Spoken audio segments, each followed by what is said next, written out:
A Night in Texas are back. Joining us this week is Cory Judd, the guitarist, songwriter, and founding member of the band. The new record, The Darkest Side of Humanity, is dropping in a couple of months. So we get into everything that regards that, the new single, music video, everything that it's upcoming for the band, but also we get into, obviously, the realities of being a band from Australia, the hurdles of going through not one, not two, not three, but four vocalist changes over the years. We talk about some of the backlash from the song Welcome to the Gulag, which came out a few years ago that had a pretty strong reaction from the fans. And of course, we talk about the demos, the God Delusion, the split with Angelmaker, all the stuff you'd expect from a Brutality podcast interview, of course.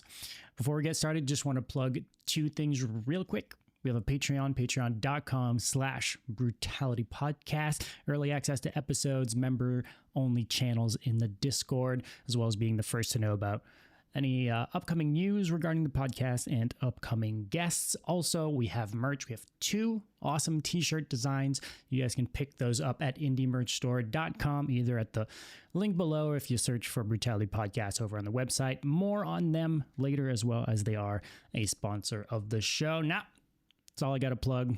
That out of the way. Enjoy the episode.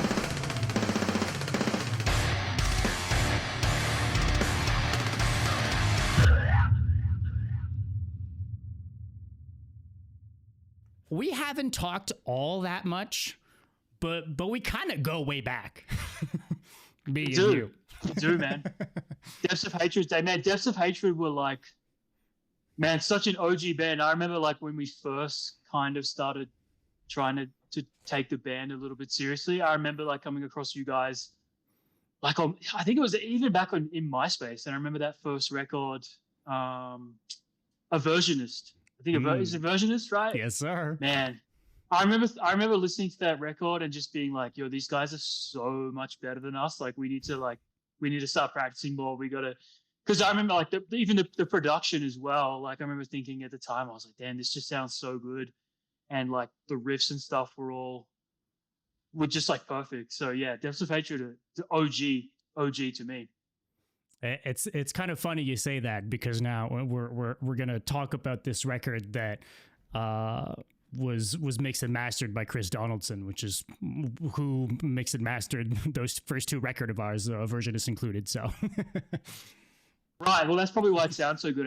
I didn't know that, but yeah, it sounded so good even for the time. That's like, man, it's crazy to say. Like you go back in music and it's like, oh, that record was like 15 years ago or something, and you're like, dude, it seems like it hurts. It hurts to say out loud. Yeah. Age starts to show really fast, and then you go back even further than that, and there's like the OG MySpace deathcore era was like huge. I remember being in high school, just like sweating, like my whole existence was just trying to find the coolest band ever to show my friends.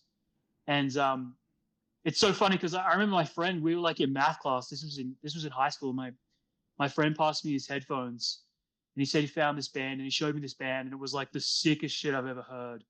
Super heavy. And he wouldn't tell me who it was. I'm like, who is the band? He's like, no, I'm not telling you, man. Nah, and that's then like the worst kind of gatekeeping. Right. And then like a week went by, and then I found this band, and then I showed that band to him, and he was like, yo, that's the band I showed you last week, but it ended up being Infinite Death, the Diet as Murder EP. I remember when that came out, I was just like, this is just next level. Like I couldn't find anything that sounded like that, at that time. I don't think there was anything, and I don't think there is anything to this day that sounds like that EP. That EP was just hit it out the park, especially being an Australian band. Like we have a lot of deathcore bands now in Australia, like, and then like there's a bit of a scene. It's still like, years behind the US, but like at that time there wasn't any deathcore bands really doing it like that in Australia.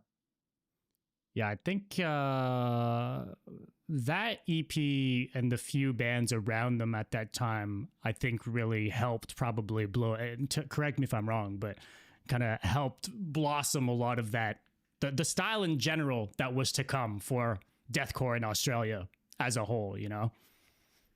Yeah. I mean, they are a kind of the pioneers behind that in Australia. We've got some really great bands, like obviously everybody knows like Parkway Drive and that kind of thing. But well, so now Parkway are a much different band. But in terms of like really extreme like deathcore, there really was nothing at that time. Is that kind of something that informed what you started listening to afterwards? Like you mentioned trying to find other bands like that, but couldn't really find anything. Like, did you end up, I'm assuming, ended up finding some other bands like that? Because when I look, let me preface this also, just to maybe get to something like, to me, Australian deathcore has always just been, and I always fucking talk about this, like the crazy fast technical side of deathcore that was very Australia branded for whatever reason. That's where all those bands kind of came from, right? And when you listen to Infinite Death, it kind of makes sense. That is kind of like it's super fucking fast. It's super aggressive. It's like the over the top vocals, like, and I feel like Australia as a whole went down that route specifically, as opposed to, I don't know, in the US you had a bunch of more hardcore leaning deathcore and maybe more in slam and like these other influences, but like Australia was all like, if you couldn't do 270 BPM blast beats, were you even a deathcore band, you know? So like, how do you get into, and because The Night in Texas becomes that band, like a part of those bands in my eyes, like, you know, that kind of style. So like, what's the link there between Infinite Death and then you making this crazy fast over the top deathcore? Yeah. Well, you know, it probably has something to do with like, you know, we're kind of underdogs a little bit in Australia. Like it's really hard to tour the rest of the world. We're kind of disconnected from everywhere else. So you've kind of got to do something to maybe stand out a little bit, and being like, you know, ridiculously fast or just being, you know, stupid heavy or whatever it might be is kind of one of the ways you can achieve that, I think. But, you know, for us, we always like, it's crazy because I read a lot of comments and I hear a lot of stuff that people say online. And I think a lot of people forget, like, Nine Texas have been around now. I've never been in another band. You know, I started this band when I was 16 with like my high school buddies. We all wanted to do a band. And a few things have changed throughout that time. But, you know, one of the things that's remained consistent is I always wanted our music to be tech. Like I didn't want it to be like, you know, kind of slow, generic and heavy just for the sake of being heavy. Of course, I love like super heavy parts and whatever, but for me, like the fun parts were the more technical aspects of the music, like, you know, cool tech riffs, fast kicks, fast blast beats, stupid rolls that a drummer can kind of hardly pull off. And that's kind of stayed with me to this day. That's kind of been the goal of the band, is to have riffs and not kind of just do things that are going to lead us to be the heaviest band ever. Like there's so many bands out there that are just crazy heavy, but sometimes it feels like it's heavy for just the sake of being heavy. You know, it's not like, sometimes there's no substance behind it. And you know, if you're just doing something to be heavy, if you're not really doing it because it's like what you like or whatever, I feel like a lot of those bands come and go. Whereas if you do something like the way that you want to do it from the beginning,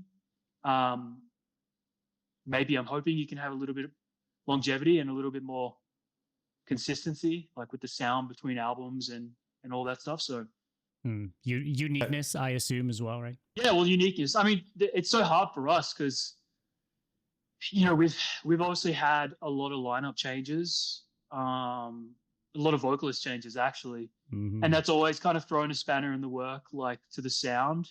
I wish we were one of those bands like that's had a vocalist. Like you look at somebody like Whitechapel, like Phil. I think Phil's the original vocalist. He might not be, but either way, he's been around for like the longest time. And I think about Whitechapel and I think about Phil's vocals that have stayed with Whitechapel.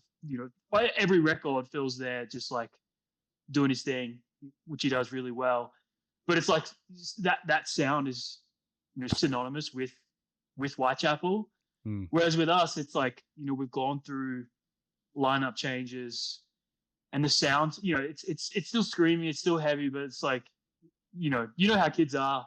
You know how kids are with the vocalist thing. Once you like a vocalist, it's really hard to let go. Oh, it's so difficult. No disrespect to other positions in the band, but the vocalist, and even for myself, like I'm guilty of that. There's some bands that I loved, and they switched vocalists. I'm like, I don't think I don't think I can. Not hating on them, which is the big difference. Not actively trying, just me not connecting anymore because maybe I was too connected with the vocalist. Because you're the face of the band, it's powerful. Not with everybody, but with a lot of people, you feel it's crazy, it's strange, but you feel this sense of connection, almost like if these people, especially if they're very outspoken and they do a lot of interviews and podcasts or whatever. What's going to happen is over time, you care about that specific person, that specific artist, and that person becomes a big part of the band. So when the band is changing, it's almost like a sense of grief. Sounds crazy, but it's really what's happening. People are just like, shit, like they're losing something, even if it sounds crazy. So I think for a band, it might be the most challenging thing. And yet here you guys are. That's what I was going to say. I think that is a testament to the band, if anything, right? Because I think a lot of bands would have called it quits and would have, or would have like no success, would have completely dropped off the face of the earth after, let's be real, not 1, not 2, not 3, not 4, but 5 vocalists. And I'm sure it wasn't easy though. I'm sure it must have been, because we're talking about. I'm sure on the 5th time you're like, fuck. No, you're just used to it and you're like, well, of course. you're just like this. The thing is for us is like the first few vocalists that we had, we weren't even really a band then, like we did a release, we did an EP with one vocalist. Before that we had another vocalist, which there's still some, I think we did a demo. There's like 3 songs. I think they still exist somewhere on YouTube. Hopefully people don't find them. And then after that, but yeah, certainly from the God Delusion, which obviously had Reese on it. Reese, yeah. Yeah, and then losing Reese, that I think losing Reese was a lot harder for us as a band than losing Ethan, because I kind of knew what the process was with Ethan. Like Ethan was going to leave the band, and then I was immediately like, okay, I kind of knew what to do with the whole vocalist thing. But when Reese left, especially in the way that he left, we were like, we were on our first European tour. We were doing a month-long tour with Rings of Saturn and A Virgin's Crown. So it was like our first time leaving Australia. We were on tour. We were all pumped. And things for Reese kind of went south a little bit, like a quarter way into that tour. So he left mid-tour, and then, we had to fly out another vocalist, and it was just a whole big process. But when we lost Ethan, it was just like, all right, well, I guess we're going to get a new vocalist, because the thing is, I'm not a quitter. You can call me a lot of things, but I'm not a quitter. So like in my eyes, I was like, we can quit, and maybe I could start a new project and like get a whole new band. But I'm like, this is my band. You know what I mean? Like I've written all of the songs. I've engineered and produced everything since our EP. Like I do everything for the band. It's kind of my band beyond the vocalist. That's kind of how I think about it, like the direction and everything like that. So for me, it was like, yeah, new band or get a new vocalist. And as you know, like starting a new band these days, it's really hard. It's not like, you know, if you're a band that's been around for a while and you've got a bit of a following, it's much easier to put a new release out through that band. But yeah, it's interesting because I see a lot of I've even in the newest music video that we just put out, Metastatic Misery, I read one of the comments and it was like, "This isn't a night in Texas. Like, just change the band name." Mm-hmm. And like, to me, this is like the most A Night in Texas release we've ever done. Like this release, in my mind, is the closest thing to how A Night in Texas sounds when I play in my head like what I want the band to sound like. This is the closest thing to that. So it's just interesting to see people be like, "This isn't A Night in Texas," and I guess everybody's got their own perspective, and you know, it's hard to. It's funny. I was watching your show, and I can't remember. It might have been the Acacia Strain. One of the members of the Acacia Strain was on, but he said something that like really put words in my mouth. But he said something along the lines of, "We'll never be able to compete with your nostalgia." Mm-hmm. Like the nostalgia of where you were in 2010 or whenever the release was, where you were, you know, in the car with your friends and like you're exchanging music and like everything was just such a vibe. That you kind of attach yourself to that, and you can take yourself in a time machine when you put on a record. You're like, "I remember where I was when I first heard this," and for a lot of people, the younger years in their lives are like the best times ever. I know for me, like with my friends listening to music, discovering deathcore, you know, sharing bands and stuff like that was like the best times ever. So it's just so hard to compete with that nostalgia side of it. But I am really happy that people like on this newer release, people seem to be resonating that with their version of A Night in Texas instead of just however the God Delusion sounded, because everybody wants. It's you know, you go on YouTube, live up to. That's the one, man. You go on YouTube and it's just like everybody's like, "This sucks. This doesn't sound like the God Delusion." It's like, what's interesting is to me that release is like the songwriting. Sure, the vocals are crazy. Like Reese was, you know, a phenomenal vocalist. But to me, like the songwriting, the structure, the riffs, and how I recorded it, like to me, I just listen to it and I just cringe a little bit. But other people listen to it and they, you know, they've obviously got fond memories of it. So it's certainly interesting to navigate through that kind of thing. It's even harder because they're not aware that it's nostalgia. That's the worst part. Like if they would know, then they would judge it differently. But it applies to everything. And I'm saying that I'm the actual worst. Yan is the most guilty of this. Yeah. Oh yeah, clear. Like that's crazy. I live my life in nostalgia. If I'm honest, I have a DVD collection, all the retro console, everything, every way you can be nostalgic. I think I'm doing. That being said, it's like it's harder for a band or an artist to release music and have and understand where people are coming from, because it's like they don't even know themselves what's going. Like they just think they don't like it or that it doesn't sound like it should sound, without realizing that it's just because they have powerful memories with it.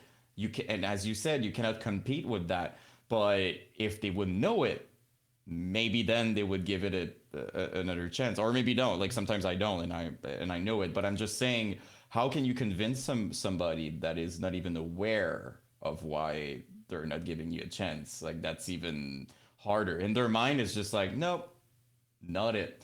And the worst part is, if you would give them exactly what they want, it would be the same reaction, pretty much. That's the worst part. There's no win in there. Yeah. Same reaction.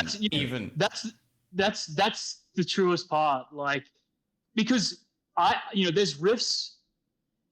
You know, the latest two records. My cousin Thomas, he joined the band obviously, and him and I work really well together. Like we'll write.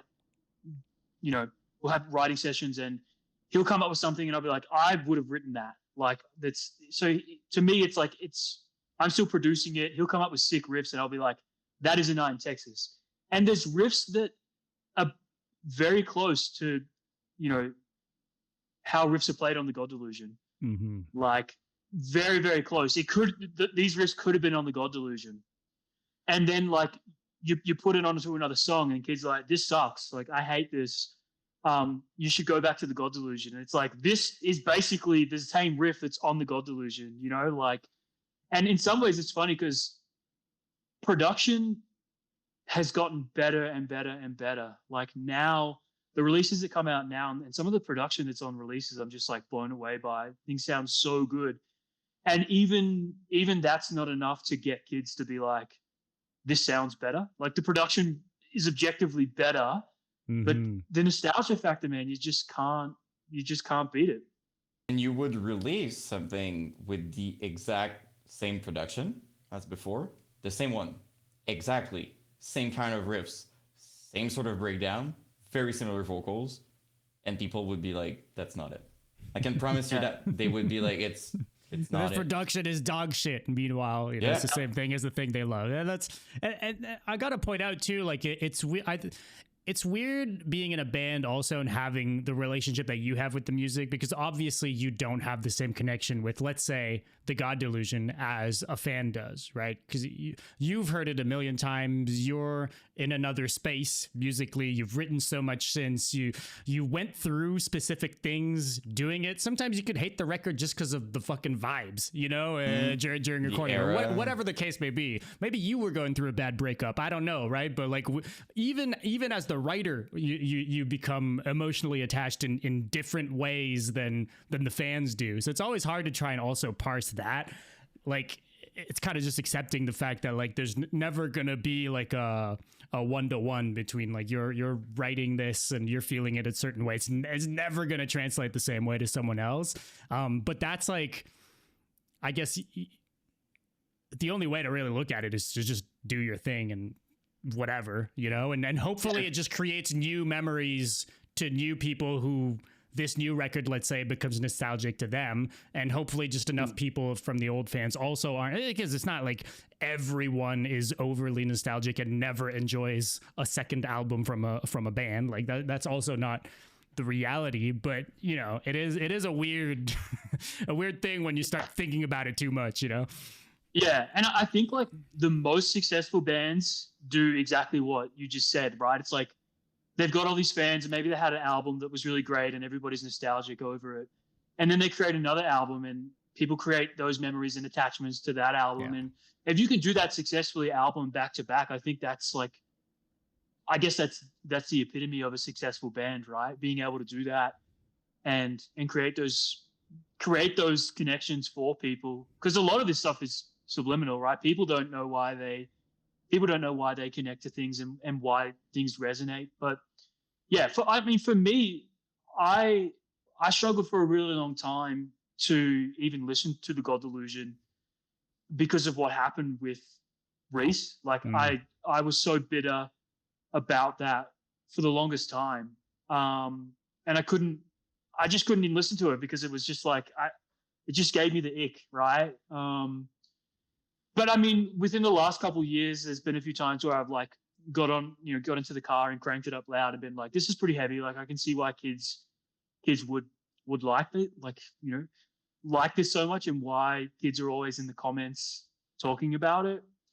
So it's good now to kind of have resolved that. Obviously, we're all adults now. We've all moved on. Reese and I have certainly buried the hatchet. It's interesting. He's on the new record, right? Am I crazy? Yeah, well, yeah.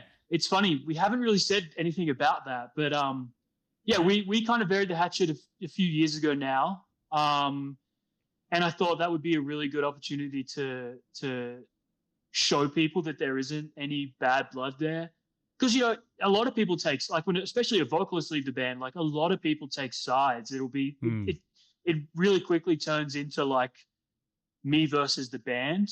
And especially when you go through a breakup that wasn't the easiest thing to go through for both sides. But yeah, it's interesting because I saw somehow the track listing leaked for the album, but it didn't leak with the features on it. Mm-hmm. So I don't think anybody really knows yet that Reese is featured on the record. So I'm hoping a lot of people hear that and they're like, okay, this is good. And also, like, don't get me wrong, Reese is a really great vocalist, but hearing him directly next to Sam and being like, okay, they're both great vocalists and they both bring something different to the table.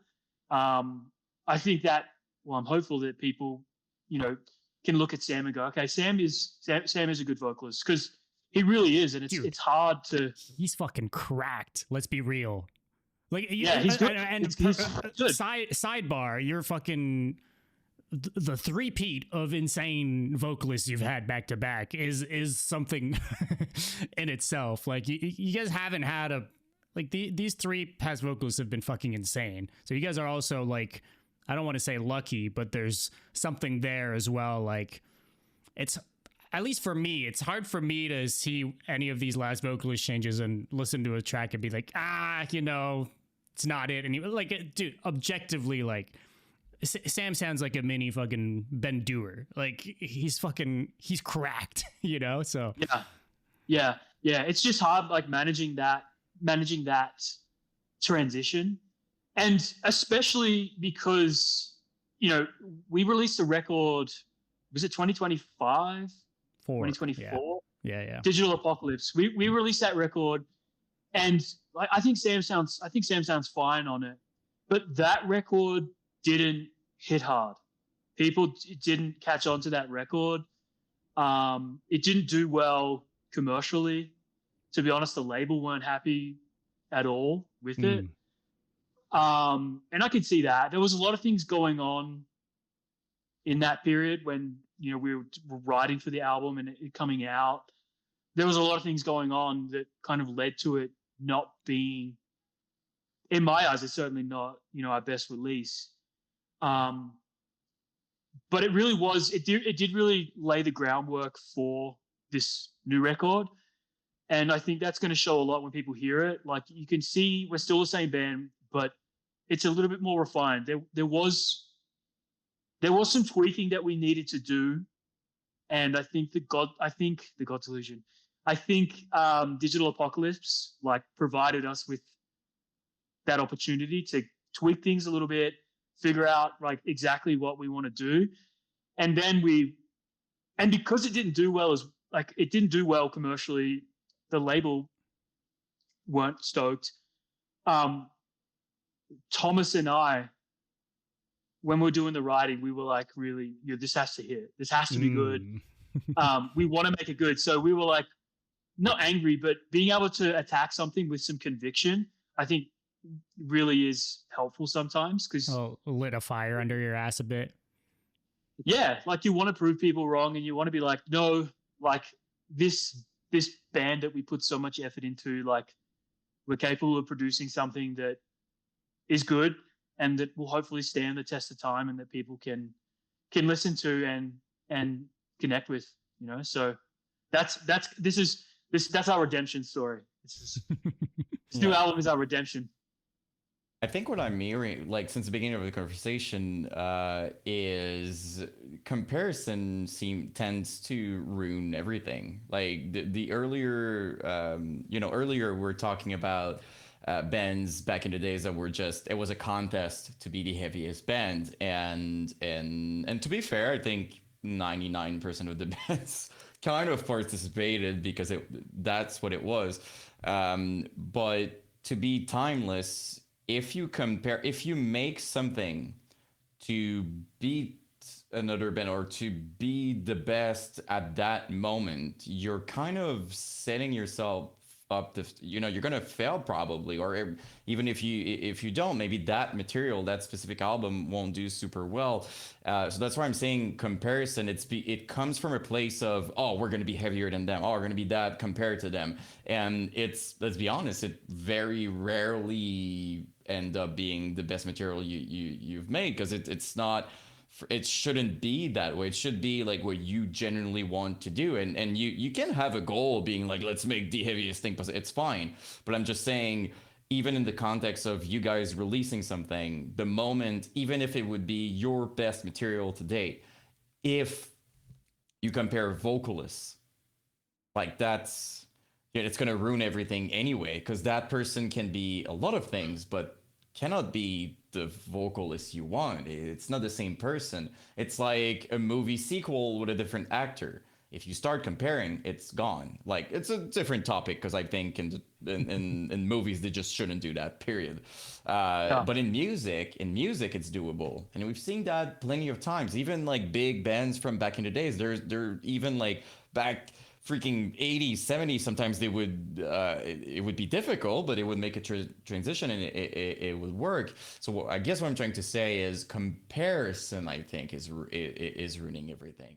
If people would take, and sometimes I'm the worst for that. This so I'm is the what I worst. tell you all that you're giving my advice to the people again. Yes, don't. What's the expression with a parent? Like, do what I like. There's an expression for that. Do what I say, not what I do. Exactly. Boom. That's and it's purely just because I'm too emotional. You know, like it's not even. But to my no, it makes it worse. I was about to say, to my defense, I'm aware of it. I think it's worse that I know it. I just wanted to I guess to see your perspective on that. Do you agree with that? Do you think it's comparison in most cases that's ruining things instead of taking it for what it is? Yeah. Well, as they say, the thief of joy, I think is the saying. I certainly agree with that. Like, the best part, and I remember when this clicked to me, I was like, damn, this is really cool. It's like, you know, you can obviously get inspired by other bands and genres and that kind of thing. But the coolest thing to me is like taking something you've written and that being the inspiration. Like, this is now a fifth record.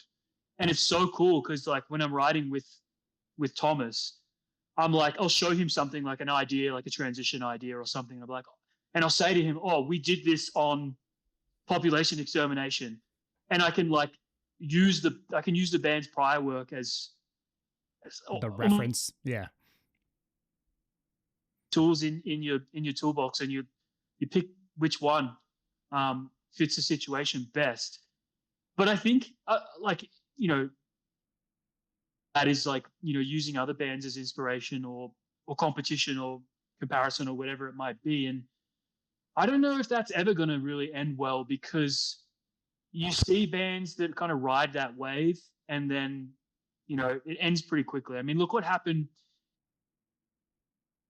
Well, every band was doing that sound. They wanted to do that gent thing, the whole kind of thing. And how many of those bands are around today? Like the main ones, right? Like Periphery, etc. But bands aren't really doing that anymore. And that's kind of come and gone. Whereas if you wrote something that you wrote it for no other reason other than you enjoy it, I feel like, you know, those kind of records will maybe stand the test of time a little bit better than something you wrote just because that was popular at that time, or you wrote it because you wanted to outdo another band or just be super heavy or whatever the reason might be. So yeah, I think just remaining objective at all times is really important, regardless of whatever's happening outside of your band and in the music industry and within metal specifically, because metal moves so quick. Like the kind of fusion that we've seen in bands that have kind of taken metal and created this whole other thing now, it just happens like that. You know what I mean? And then unfortunately, you know, the same token, it ends just like that as well, if you're not doing it for the right reasons. So yeah, I think it's like especially true in music. It is certainly for a lot of other things, but for music specifically, we often talk about kind of like, you know, if you're going to like copy a band because that's the thing that's cool right now, by the time your record is out, they're already on the next one. You know, you'll always be a step behind. But I think people who are doing it for themselves, I think A, it shows, and B, like those are the people that drop off because you get fed up at some point. Or when it gets hard, like when you have a fucking vocalist change or a vocalist quits mid tour. You know, like those are the things I think that when shit hits the fan and you're not really about it, it's GG's, man. You know, fuck it. You know, there's like not enough of a reason to stick around then. The thing for me is I couldn't do something different even if I tried. Mm-hmm. Do you know what I mean? Like even if I tried to write some crazy heavy thing or change the band's style because of a trend or whatever, like I really don't think I'm musically capable of doing that. Like, I don't think I'd be able to pull it off. Do you know what I mean? And Nine Texas always ends up sounding like it does because of that reason. You know, like I don't know how to do anything different. Sometimes I listen to bands, especially bands that are a little bit more musically inclined. Like the guitar player really knows what he's doing. They know how to play. They know every scale back to front. This fucking guy. Yeah. Hey, you can't play guitar for shit, Cory. Come on. But really, there's some players that are like just crazy, and I listen to it. I'm like, I wish I could write something like that, but I just can't. You know what I mean? So Nine Texas ends up sounding that way because to use the toolbox reference, like you've only got so many tools in your toolbox. You know what I mean? And I only know how to use a few of them. So that ends up being the reason why we sound like we do. You know what I mean? And that perhaps is the reason why our sound has remained consistent throughout, the albums, because I don't know how to do all of these different things. It's like, how can we rehash the same thing or, take an idea that we had, a previous idea that we had and make that 2026 relevant, or how can we flesh that out a little bit better? So yeah, I guess that's me. That's why I think the band has remained consistent, and why it's always so interesting to see people in the comments that are just raging, like change the band name, and it's like, no, I don't want to do that. Like it's my band, you know what I mean? And if I started a new band, it literally would be a Nine Texas 2.0. Like, so why would I bother, Mm-hmm. Yeah. Just a quick second to talk about the sponsor of today's episode, Indie Merch Store. A few things to talk about today, first of which is Crown Magnetar. They are back with a brand new record. You can secure The Hollowing of Godflesh on a band-exclusive variant LP, plus the Unique Leader Records pressing, alongside some crucial merchandise and CDs. You can stream the brutal new single God Killer on your favorite platform, then pre-order the brand new record over at indiemerchstore.com. The highly anticipated new album from To The Grave is upon us. You can pre-order your copy of Liberation Front on limited vinyl, CD, as well as tees, long sleeves, hoodies, caps, and more. The band has 2 brand new singles. They're fucking awesome, by the way. Go check them out. They're streaming everywhere. And Liberation Front is out on October 2nd. So secure your copy now. You can pre-order it as well over at indiemerchstore.com. And look, I'd be remiss to not talk about A Night in Texas. This is the episode. So yes, they also have pre-orders for the brand new record, The Darkest Side of Humanity. They have a limited vinyl, CD, and a brand new t-shirt design, all of that as well over on indiemerchstore.com. Massive shout out to Indie Merch, as always, for supporting the show. As always, you guys can use code BRUTALITY at checkout for 10% off of your entire order. Again, that's code BRUTALITY at checkout for 10% off. Massive shout out to Indie Merch. Now, back to the show. Yen was alluding to people being loud online. I'd be remiss if we didn't take the opportunity to talk about this at least a little bit. Because you go on Reddit for 2 seconds, and I've seen it even on the new stuff, which is something that caught me off guard. I wasn't expecting it. But the people were really upset about Welcome to the Gulag. and kind of the They lyrics were. for that song, and people still talk about it for some reason. I'm curious your take on the whole thing, and maybe how you guys have kind of lived with, to Yan's point, like, you know, it does suck when that sort of thing kind of takes a hold of that's what people talk about online, you know. Yeah, watching that unfold was really interesting.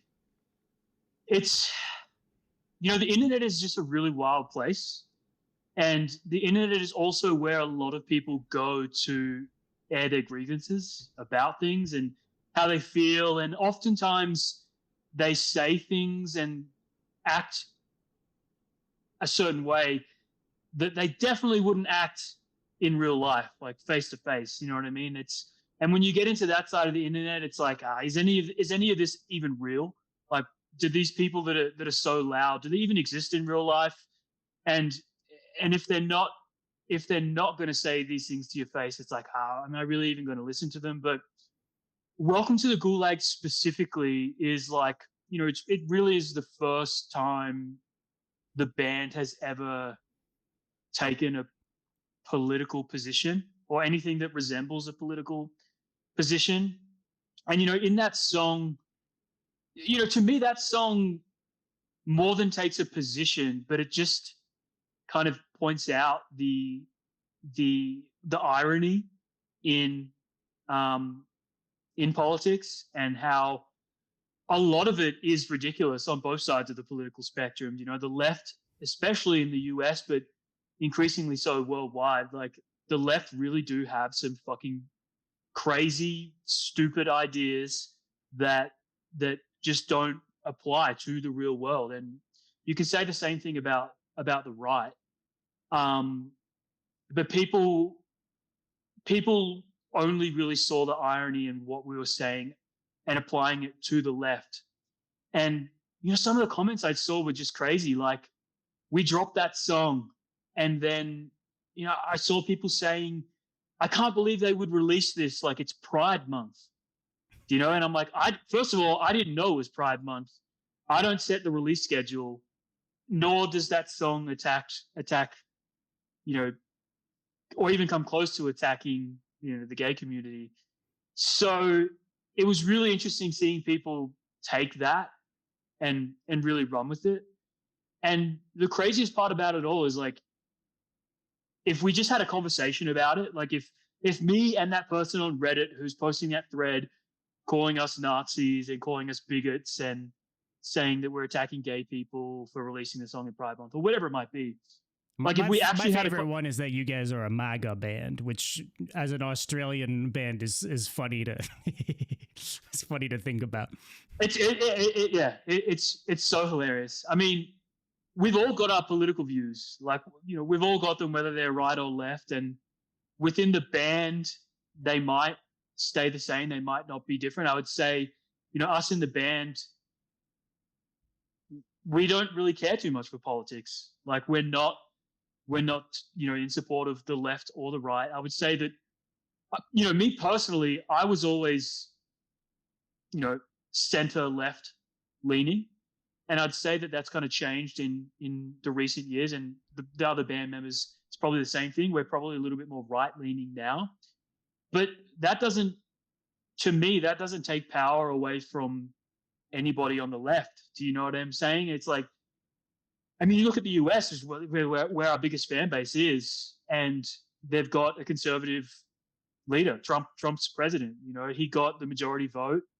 So that means at least 50% of the population wanted him in power. And to label us MAGA or Nazi, you know, insert whatever adjective you want, you would have to label 50% of the US population the same, because they voted for Trump, you know, and Trump's in for a reason. He didn't just magically end up in office. So to clear the record, though, no, we are not Nazis. I promise we're not Nazis. We're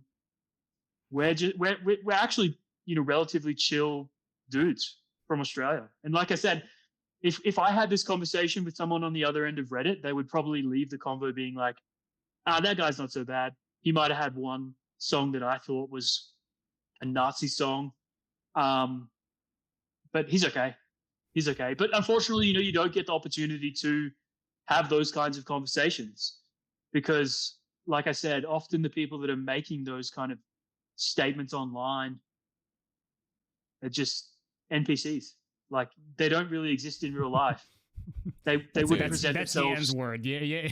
Yan loves to call these people NPCs. Yeah, and don't get me started. Like to me, the main problem, if you ask me personally, because I'll be real, I suck at politics. Like yeah, I'm an anxious person. I don't like that stuff. Don't even like.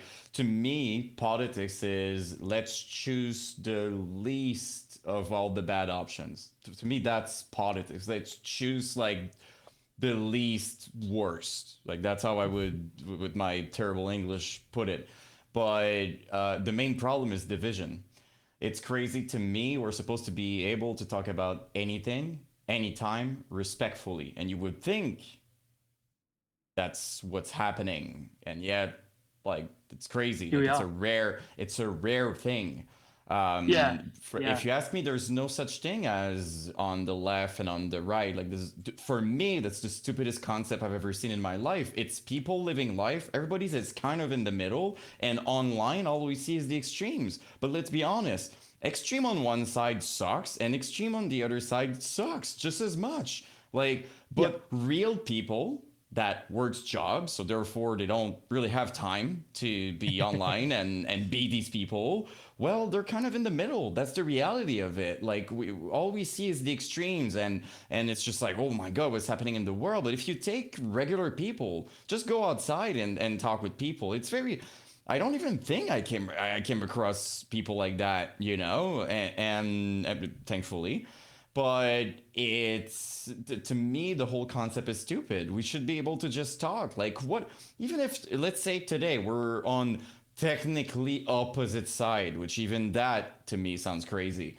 We're just human living. But let's say it's happening. Let's just talk. Like explain to me why you feel that way. I'll tell why I feel that way. And if we disagree in the end, great. Like that's and that's one of the things is like it's interesting that we should have this conversation. I'm obviously Australian. You guys are Canadian, French Canadian perhaps, but those kind of things and those kind of ideas, really extreme ideas, I feel like that only exists within a bubble. So you've got most of the kids that listen to us, they're in the US. So that's one bubble because the US is a giant bubble, right? And then they're listening to metal music, which as we know is another bubble.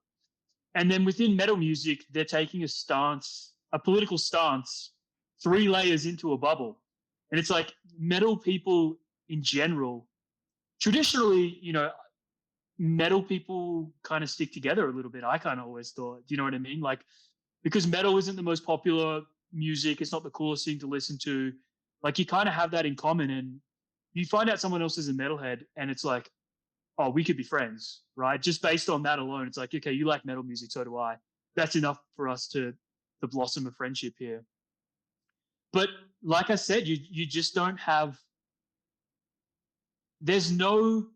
And it's frustrating for us. And we're doing this on a very tiny level, but imagine being somebody, either like a really popular artist or maybe a political figure or whoever it might be, that does present some polarizing ideas. And the backlash that must come out of that, like presenting an idea as somebody that's really famous and having all these people attack you. I understand that on a very, very lower level. From what we experience because of Welcome to the Gulag. And I don't know how these people handle it because it's crazy reading things online about yourself and you're like, that's not true. Like that's genuinely not true. Obviously we're not Nazis. Like obviously we're not bad people. Like we might have some differing ideas, but you're rarely afforded the opportunity to have those conversations with people where you can actually get down to the point of where do we disagree? Where are the misinterpretations? Like, how can we leave this conversation both being happy? it's more so just, you get attacked online, and every now and then I sneak a reply comment in. Every now and then you try and little tactical one. But yeah, really rarely do you get to have the opportunity to talk with these kinds of people. And it is crazy because we are Australian as well. Like, how can we be a MAGA band? We can't even vote in the US. Look, So I think I think the most ironic thing throughout all of this is that for all the albums prior, a very kind of vocally kind of anti-religious band. And somehow that wasn't a problem. and being way more outspoken about that than anything politics. And somehow that wasn't a problem for the metal You're trying scene. to find logic. That's the problem. You're coming exactly from right. The song is called "Fuck Your God." I mean, come on, guys. What are we doing That's here? exactly right. But it does just show the conviction to which people go into listening to something with. Like, being a listener of that song for the first time, okay, the title might give a little bit away if you understand a little bit about history, but then reading the lyrics and you're reading it through a lens, and often that's not the purest form to consume something with, through the lens of your ideas, right? You want to consume something in its purest form, and taking the extra time to understand the idea of something, whether it be like music or art or a movie, but taking the time to understand it on a level that's a little bit below surface, you might be able to pull some value out of it. Like you might be able to say, okay, maybe I don't agree with this, but I can understand where they're coming from conceptually. But like I said, you don't get the opportunity to do that when you look at something through the lens of your existing ideas. And unfortunately, politically, and I guess it happens on the left and right as well, but politics is one of those things where removing that lens in today's day and age is really hard to do, right? Mm-hmm. Because any idea that kind of isn't one of your own or your collectives, people shoot it down pretty quickly, because it's like people see this as like a fight for their lives. You know what I mean? Like the opposite political group, they are our enemy. Like we must treat them as so. You know what I mean? People are really quick to do that. Yeah, fighting for, I keep saying that, but fighting for people who don't care about you is a concept that I'm never gonna get. You're fighting like if these people, they don't know you exist even. Like, I know it's mean or whatever, but like truly instead of having like a conversation or just hearing people out or whatever, to me, it's even dehumanizing. Shout out Bermuda Horizon, but truly it is, because instead of taking a person who has feeling about something and talking about it, oh, you're on that side. So it's kind of just like it's very dismissing, as opposed to just hearing someone out. They're gonna click on on the bio of the person, and let's say it's written something or whatever, like they assume everything that, oh, okay, you're on one side or whatever. To me, it shouldn't matter. Not that it doesn't matter, it does, like it's part of you, fine, but I'm just saying it shouldn't matter in the context of big conversations. And I don't see us as a species going anywhere if we're not able to talk, which should be obvious. But every time you click now on a Toy Story commercial and people are fighting about politics, oh, I'm sure you voted for Trump. Can we? It's a movie about toys, for the love of God. Like, I don't know. I mean, dude, like, talking with people aside, to me, it's mind blowing that people can't just agree to disagree without even hearing their side of the story, and just, leave it for what it is, and, whatever, go on with your day. But I digress. Well, it's also just crazy the extent that some people will go to personally, if I heard a song or a record and it had something that I didn't agree with, I wouldn't go to Reddit and start a subthread and like make a whole deal of it. But I guess some people feel so strongly about certain things that they'll go to such extents. But like you said, it's so interesting. Like we've been, our stance on religion, especially in early albums, the God Delusion, like a lyric comes to mind. It's like, "I'll piss in your holy water." Like that, no one said anything about that. That wasn't a big deal, though very offensive. If you're a religious person, nobody said anything about that. Nobody said anything when we were challenging religion. And it's just, I guess it just drives the point home that politics and people are just one of those things that you just can't separate from for some people, which is unfortunate because it's pulling a lot of joy out of your life. Like if you're not going to listen to an artist because of their political views, it's like, damn, what if they're a really good artist? Like, can you imagine if Ed Sheeran came out and was like, "I'm conservative"? It's like, damn, now I can't listen to Ed Sheeran. It seems kind of ridiculous, right? Yeah. But here we are. It's also because back when I was talking about the extremes, I think that's the problem. Like if, let's say I would say, oh, I would say relationship wise, I'm a bit traditional. Then somebody would be like, "Oh, so you're a Nazi, you're a racist." What? Like what? What is? You gotta stop oppressing women. Yeah, what? Okay, so you hate everybody? What? Like to me, that's the problem. Like people, it's like it's so much more complex. You can and I think like a lot of times I'm a bit of a history buff, especially like post World War II history. It's something I've kind of always been interested in, and that just kind of happens to be the Nazi era. But if you act like to call somebody a Nazi, like to call, you're not helping yourself here. I'm kidding.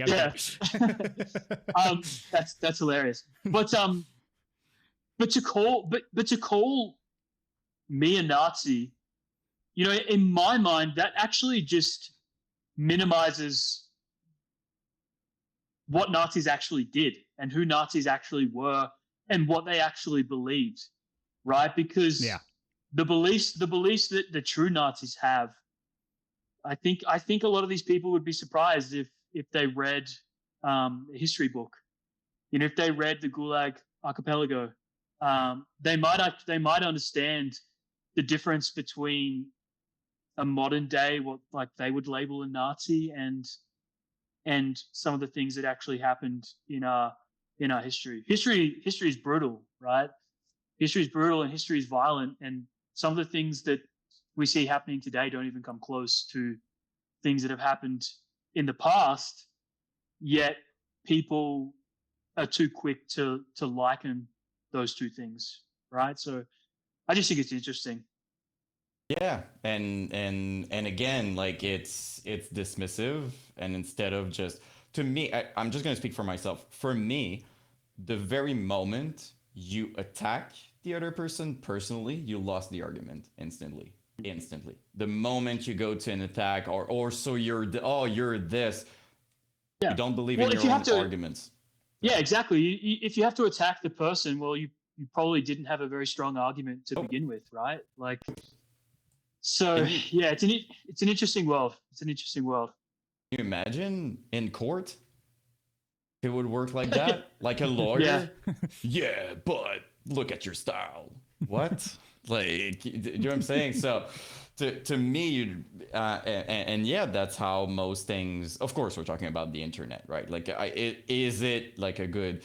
It's always going to be the worst in general, but it should be easier to express an opinion. And again, I think the proper response isn't to attack or hate someone who's being, I'm going to say, ignorant.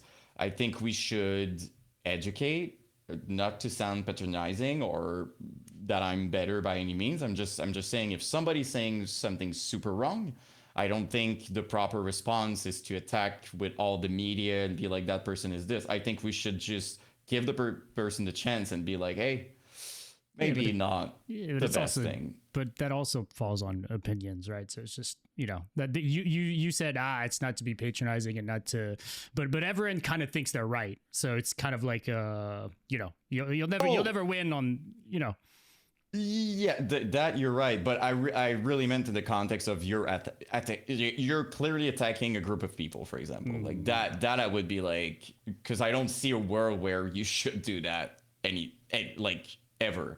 So in that context, I think it should be, and then if the person just keeps whatever, but I just mean like I'm seeing the response now, and people are kind of tired and on the verge of breaking everything almost, so they have no patience.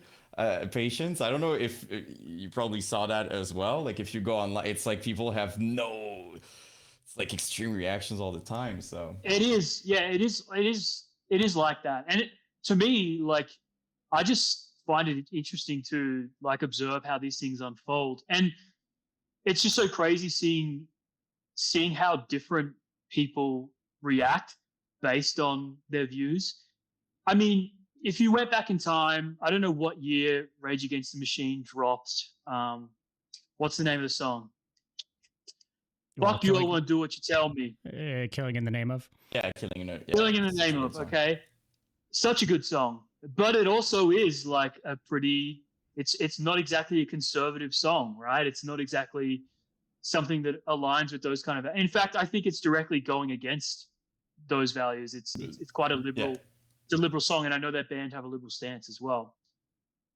You don't see conservatives in the comments like, "Hey, you can't say that. You're a fascist." Like those things don't happen. It's kind of only when you go against the democratic status quo, I guess you would call it, that people seem to get really mad. Like I'm conservative, but if you attacked conservative values or said something, you had a song and it was attacking conservatives, I'm not going to be in the comments getting mad about it. Like, I've got better things to do. I've got, it's just those people online, that 1% that are like really loud, that gives you kind of this skewed perception of the amount of people that actually feel a certain way about something.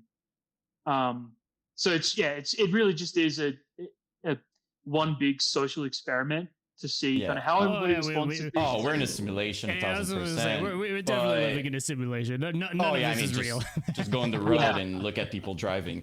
But what to your point, by the way, I think it's constant fear of not being on the right side. That's really what I think. It's a battle right now of. And that's why you see, to the risk of sounding mean, that's why you see tons of Karens online and people. It's because they're terrified. I think it comes initially from a good place, but it's social pressure, and it has been like that since forever. They're terrified to be on the wrong side, and they want moral superiority. So if you say something that is easy to attack and easy to put in the extreme, then they feel like they're superior on the moment. That's what I'm noticing online most of the time. That's what you're talking about with the comments. I mean, and it's not even necessarily being on the right side, but it's being perceived as being on the right side that people care about more, right? There you go. It's to be seen having these values that are, the correct values to have. I'm a good person. Exactly. And like, what are they? I guess it's called virtue signaling. And you see a lot of that. And the proof is in the pudding with a lot of that stuff. Like we've seen things unfold.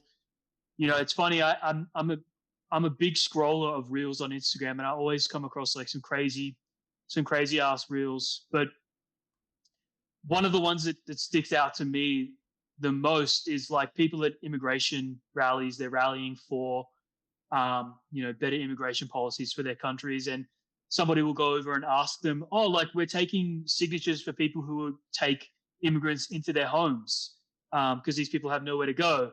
And you guess it pretty quickly, but nobody signs up to take an immigrant into their home.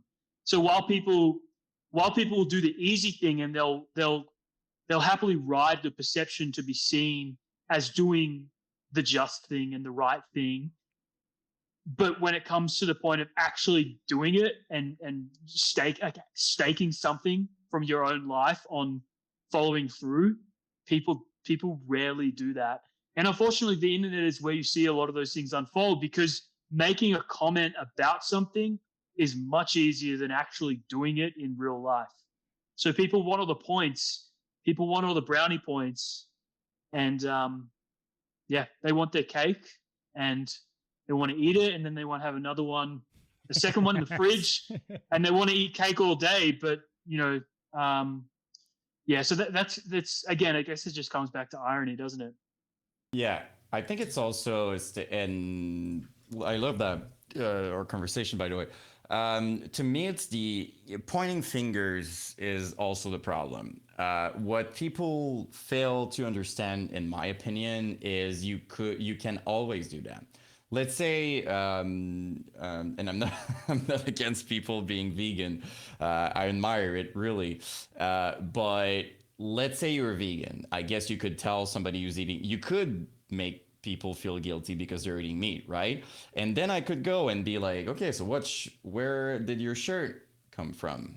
Is that ethical? Do you have a phone? Do you have an iPhone right now and stuff like that? I'm just trying to say that list never ends. Nobody's perfect. And no matter where, so pointing fingers to me is absolutely useless. It's the equivalent of going to the gym just so that people look at you and you're gonna have 5 compliments from don't single me out like that, Yan. Yeah, there you go. Dom is like that. Dom's trying to pick fights with people all the time for that. Clearly but I guess a bodybuilder here. So to me, the chase, the constant chase to have moral ground or to be perceived as like the best, it's completely worthless. I think what really matters is what you do sometimes behind the scene, just being kind to someone and do stuff like that. But I don't understand how people cannot see that no matter what you do, you won't be better than other people because of what you do. You could always find something you're probably doing wrong. That's the point I wanted to make. Well, yeah, and like I said, unfortunately, people don't even get that far down the rabbit hole. They just do the surface level thing, which is to be seen. To be seen doing something is way more important than actually doing it. You know what I mean? It's funny, and you see it all the time. Like you'll see, you hear about some massive donation a celebrity gave to some, organization that maybe they stand for a good cause, maybe they don't. But those things they're rarely done in private, right? They do it to be seen as doing something good and supporting a cause that my favorites are right after a scandal or something bad has happened to the person, then they start donating. Yes. Yeah.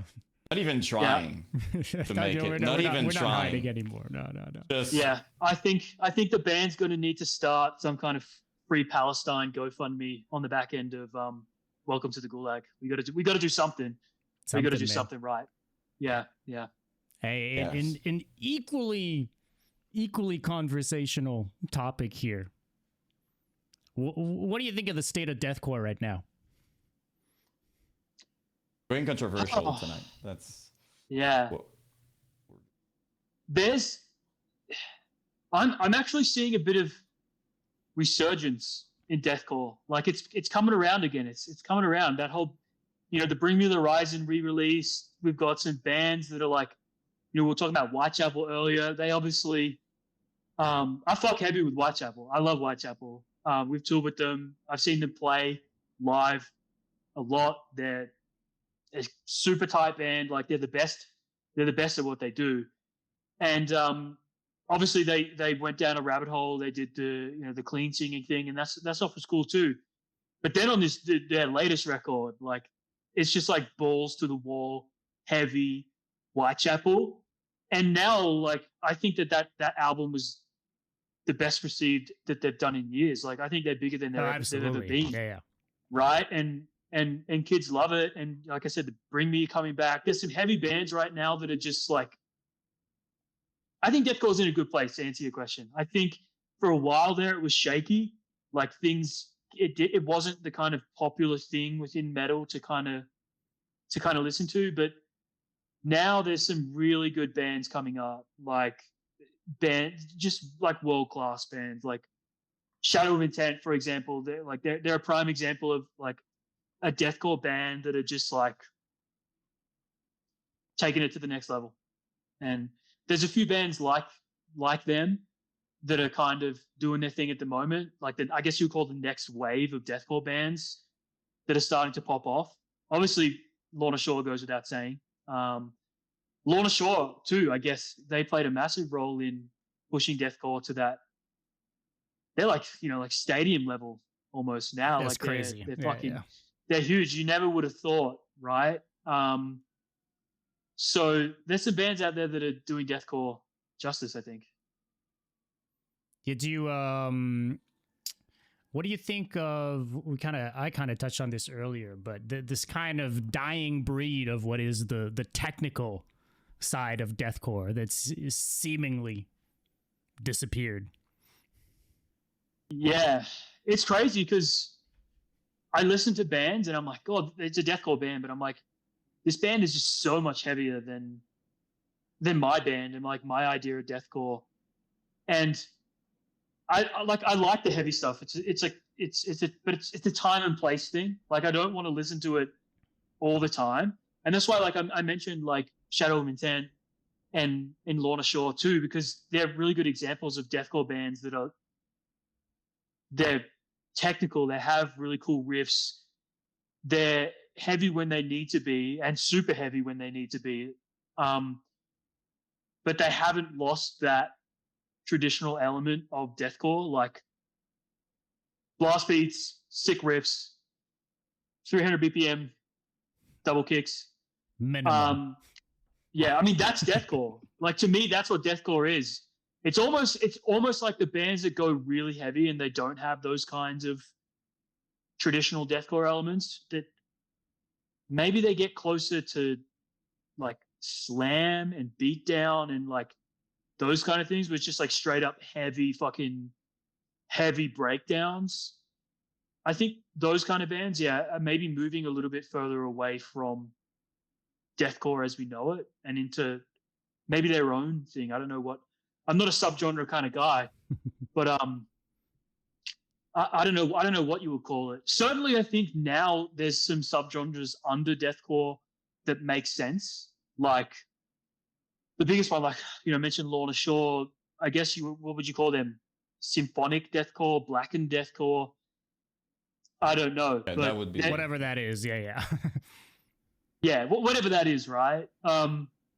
So yeah, I'm not quite sure, and it's going to be interesting to see where deathcore kind of goes in the next few years. Because is it going to go heavier? Is tech going to become that crazy thing that everybody wants to hear?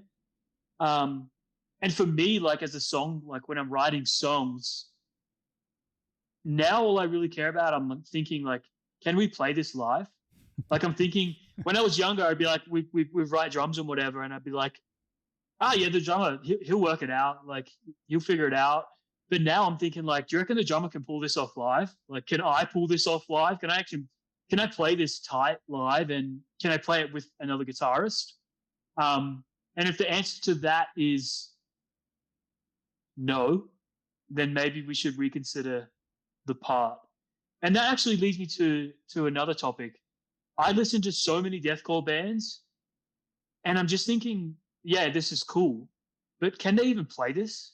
Like, you hear the bands, it's like super stitched together. You can literally hear the note being the note by note recorded, cutting in, yeah, note by note. And some people like that. I fucking hate it. In fact, on this newer record, like I kind of had a little bit of a mantra that mistakes were almost good. Like when we'd be tracking like a fast, alternate picked part, if one of the notes was, you know, off the grid, it wasn't perfectly in time, or maybe the note just wasn't picked as hard as it should have been picked, or whatever. And then you play it back in context with the rest of the music, you can't really tell that the note wasn't that good. But it gives you this sense of realness. Yeah. Like go back and listen to Suicide Silence's first album.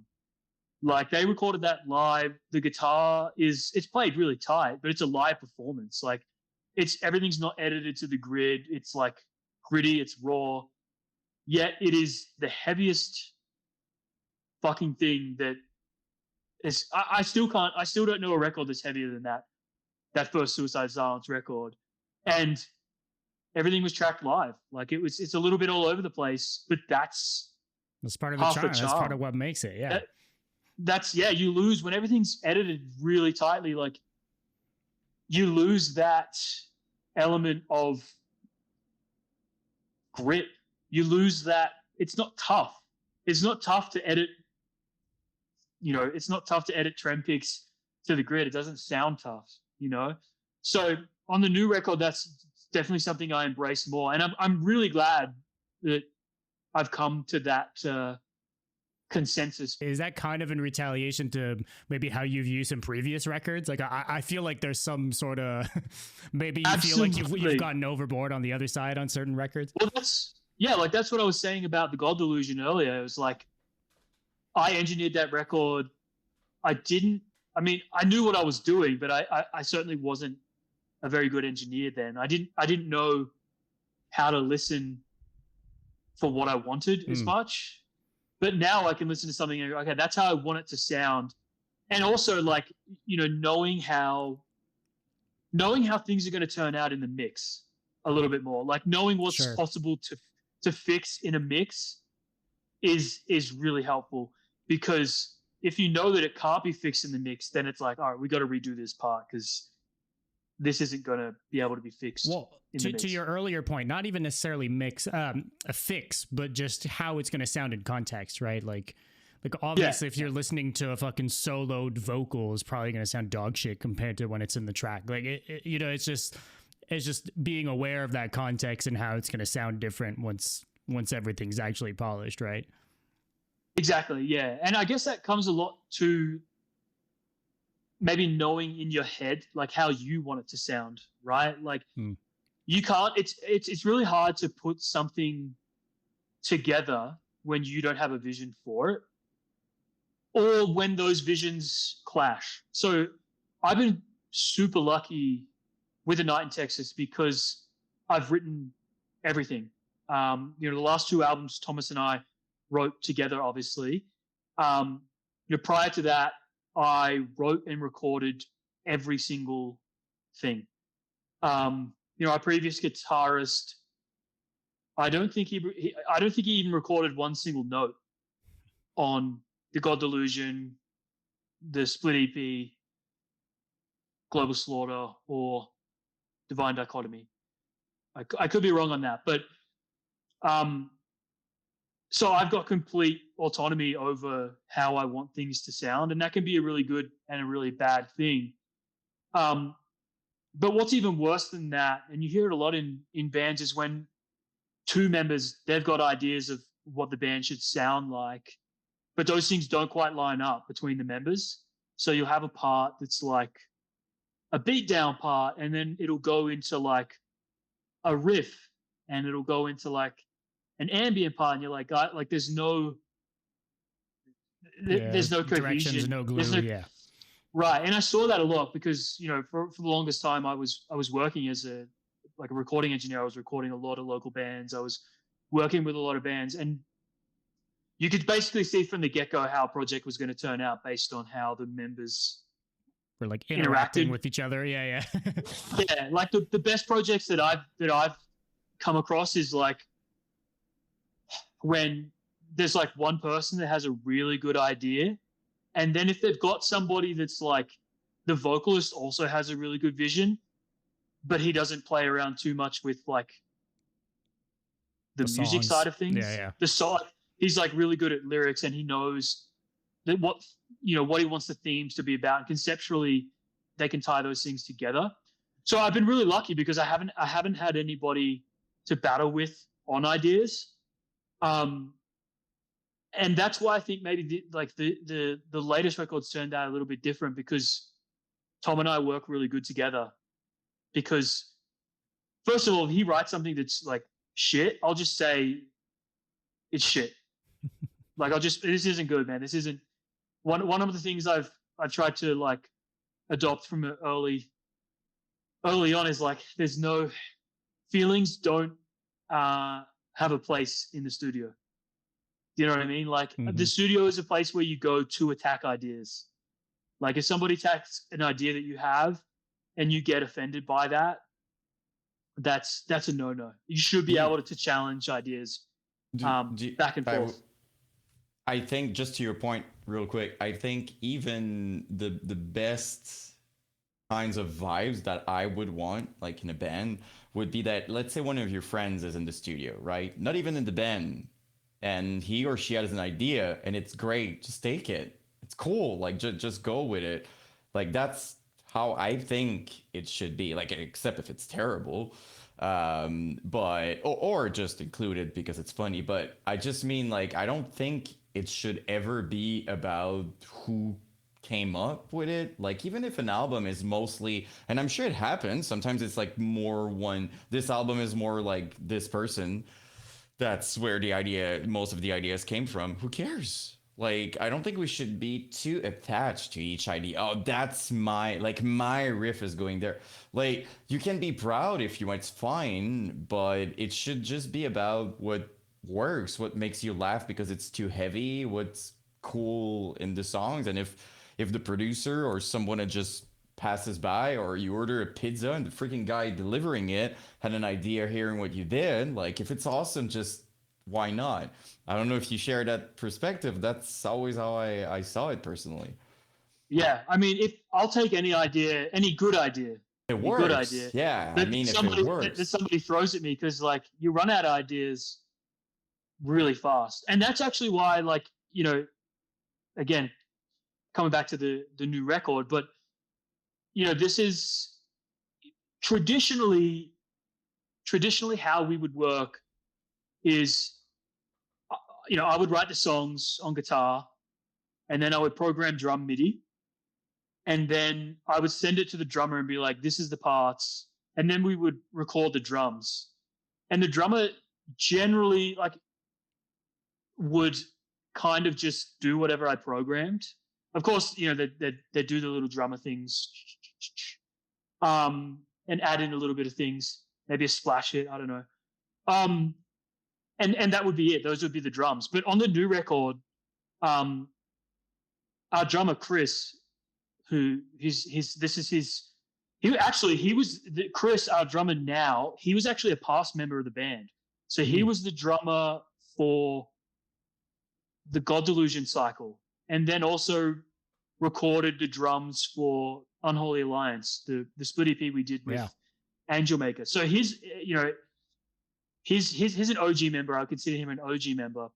But giving him some room to write the drums, and it's not just me being like, okay, this is how it should go, has been super refreshing. And I think he's actually bringing a lot to the band now, because it's like, he's a kind of drummer. He's a funny drummer.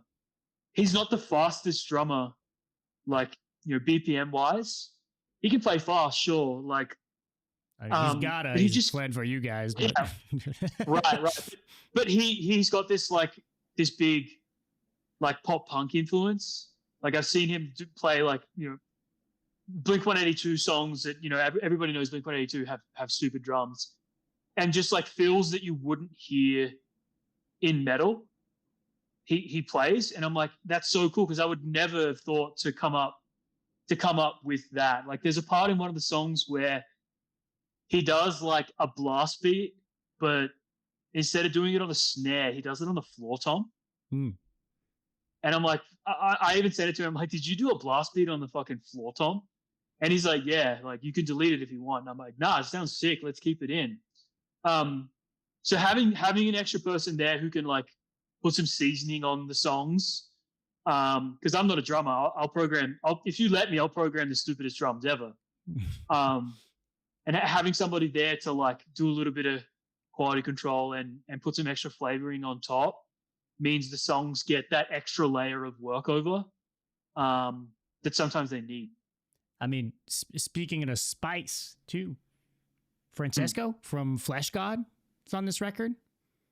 Talk to me about that collaboration too, because that's like another kind of, I guess, new dimension also. That kind of, I know, you know, you worked with Jared on the one before that, but how is it working with Francesco? Because he's got like a particular approach to like stylistically what he brings to like orchestrals and stuff like that. Yeah, he's fucking crazy, man. I mean, it's funny because I saw like a bunch of people were like, "Oh, this sounds like Shadow of Intent now," whatever. And obviously, Francesco, he's done the orchestrals for Shadow of Intent as well. But what people don't know is Francesco actually wrote the opening orchestrals for the God Delusion. Okay. He also wrote way back. So this is pre Shadow of Intent. Francesco's been on my radar for the longest time since the Fleshgod Apocalypse EP. Yeah. I remember hearing the orchestrals on that and being like, that's sick. So yeah, he actually wrote the opening thing on the God Delusion as well as Global Slaughter. And then on this record, we finally had the budget where we were like, I want to get Francesco to write over our songs. And he did an amazing job. What he did added so much. Like there's a lot of parts where sonically he's filling up the spectrum, but you don't really hear it. But when you mute the tracks, it's like, wow, it's day and night. It's adding so much that you don't hear, but you feel it, right? And having somebody come in and being able to write on top of the music. And he's like, well, I was talking earlier about somebody who like guitarists that really know how to play and they know music theory. They're like musical nerds. Like that's not me. That's not the kind of songwriter I am. And Thomas is the same as well. But Francesco really is. So he can come in and do some really crazy shit with the orchestras and the special effects that simply wouldn't be possible if we didn't, if I was trying to do that, it's just not possible. So there's a lot of parts on the record where the orchestrals are taking the lead. Mm-hmm. And there's parts where they're just supportive, but they just add so much to the songs. And it's going to be hard now. I was talking with the band about this, like, damn, it sucks now because now we're going to have to get Francesco on all of our releases because we can't take a step back, right? Like going back to, we can't do that. So I guess he's going to be stuck with us. Permanent contract, he definitely adds yearly salary. Yeah, put him on orchestral retainer. And it just sounds, I'm so keen to play some shows because I want to hear those orchestrals and those special effects through like a big PA Speakers, system. A PA, yeah. Yeah, sure. I want to feel the 20 hertz hit me in the chest. So yeah, having him on just like, there was no way that it wasn't going to take things to the next level. Whereas prior orchestral stuff that we've got, like Jared, obviously, he plays in a really cool band called I Shall Devour. Mm-hmm. And Jared's really great at writing orchestrals, but he didn't really go beyond what we did on the guitars. Mm-hmm. Like he was writing really cool stuff, but it was more so like complementary stuff. Whereas Francesco will take a part and kind of make it his own. Mm-hmm. And that's kind of what I wanted because I'm like, I've written so many songs now. Like, it's, you want something different at some point, But just to kind of tack on to what you're saying too, because haven't heard the record. Like, I think you're talking a lot about kind of him taking parts and kind of having maybe the orchestrals be more of a focus on some parts and stuff like that. But I do think my Look, my main complaint with a lot of orchestral stuff in bands that tend to go for orchestral stuff is that it's kind of overbearing. Like it's too much. It like becomes the thing. And I feel like it's the complete opposite on this record. Like, yes, what you're saying is true. Like, there's parts where it's like he's literally adding a new melody on top of whatever's going on. But I think the record, assuming you guys already had in mind while writing that there'd potentially be some extra shit, added on top. But like the album breathes enough for it to allow for that sort of stuff to happen. And his orchestral stuff it's very, I'm not going to say it's like background, but as to what you were saying earlier, like a lot of it is kind of just like accenting what's already going on. Like it's like a fucking, like, I don't know, violent note, or it's a texture, it's a pad, or it's a texture on the notes, but it's not like an extra note. It's just like kind of emphasizing what's already being there. And like the general ethos of having more of an ambience thing, like war horns and fucking like these sorts of like orchestral stuff is so much cooler to me. And that's why I've always loved Fleshgod. It's so much cooler to me than just like heavy synths or choirs, Yeah, that's like the main difference I feel with like someone like him doing orchestral stuff on a band versus most, if you want to call the rest of the bands like symphonic bands, that's kind of my main gripe with a lot of it. Yeah, he uses a lot of like, what are called hybrid instruments. So it's not actually a violin. It's like a violin mixed with some electronic instrument and mixed in together. And it doesn't sound necessarily like classical music over the top of metal. It sounds like this weird atmospheric thing that has some musicality to it that's going along with the music. But to give, like I was saying, people had said like the Shadow of Intent thing. First of all, Shadow of Intent are fucking sick. If we sound like Shadow of Intent, like that's probably a good thing. But I don't think that Francesco would have been able to do the orchestrals how he did them on our record had he not done them with Shadow of Intent. And I don't think that our ideas of what they should sound like with our music would be the same without Shadow of Intent also. So I guess in some ways people are right about that thing. It sounds like Shadow of Intent. I don't think it sounds like Shadow of Intent, but that probably wouldn't have been possible with Shadow of Intent because we didn't know really what was possible before that with what Francesco could do. So it's interesting to see him on a deathcore record too, of all things, right? Like I've always found that fascinating too, because this is the guy from fucking Fleshgod. Is like a lot of people in that sphere maybe would be like, nah, I'm not doing fucking synths over a breakdown. Get the fuck out of here, Yeah. He fully embraces it on both Shadow and you guys, Yeah, you got to pay the bills. But I think a lot of it also comes down to how it's mixed. Like we're talking about Christian mixing. The record, and actually, funnily enough, Christian mixed. He mixed not the latest Shadow. I don't remember the name of the record that he mixed, but a lot of it comes down to the mixing, like making sure that the guitar and the orchestrals and that kind of they're not clashing. They actually complement each other, and that's really, really hard to do. I know it's hard to do because I tried to do it like at home. Like I try to pull together like rough mixes to send to the guys so they can get an idea of like how things will sound. And I'm like, God, I'm not equipped to do this. Like, because it's just so dense. And if it's not done the right way, it turns out sounding really bad.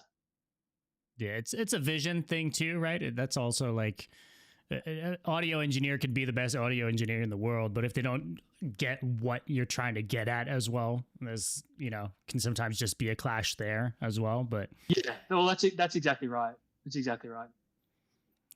You guys did the music video with the Colin Jeffs too, right? Am I crazy? We did two with Colin. Yeah. Those was. I mean, I lose sleep over the idea of doing a music video because to do a music video that has like a cool narrative and that looks good and like performance is good and where you film it looks good, like the venue that you shoot at, whatever looks good. And it's always been a massive struggle. Like whoever we've worked with, it's just never been how I wanted it to be. But Colin made it really easy for us. Like he took care of everything. We presented an idea to him about the lyric video for Metastatic Misery, and he kind of took that and then ran with it, changed a few things, and it just made it easy for us. Like I said, I lose sleep over the idea of organizing a music video, the actors, the props, everything, but he did everything. So I was like, yeah, cool. So we actually shot all of our content and music videos with him, and I think he did a really cool job. Did you tour with him back in the day in the versions? No, we didn't actually. I think we played shows with him in Australia. Like obviously Deathcore in Australia is pretty small, especially back then. We played shows with them when versions, I should say, when Colin was a vocalist, and then we toured with them, and Mark Poiter was doing vocals for them. Probably like their first tour with them, or close to, right? Was that that Euro tour? It was a Euro tour, yeah. It was like really early on, and Mark was a really good vocalist for them. And it's so funny because when we released Digital Apocalypse, everyone thought it was him. Yeah, everyone thought it was him. But do you know what's crazy? He almost did join. He was one of the first. He was one of the first people I spoke to, and I spoke to him quite a bit about it. He was. I think we may have even sent him demos to try and write on. And for whatever reason, it didn't line up with Mark. But I just thought it was so funny because people in the comments were like, "This sounds like Mark Poiter," and I'm like, "It's not," but it almost was. It almost was Mark Poiter. People were pointing out like the lyrics and like the video and like all these things were tying it back to Mark. It's like, okay. Yeah, it's so funny. I mean, you can convince yourself of anything if you try hard enough, right? But yeah, Mark's a crazy vocalist. I don't know if he's doing anything.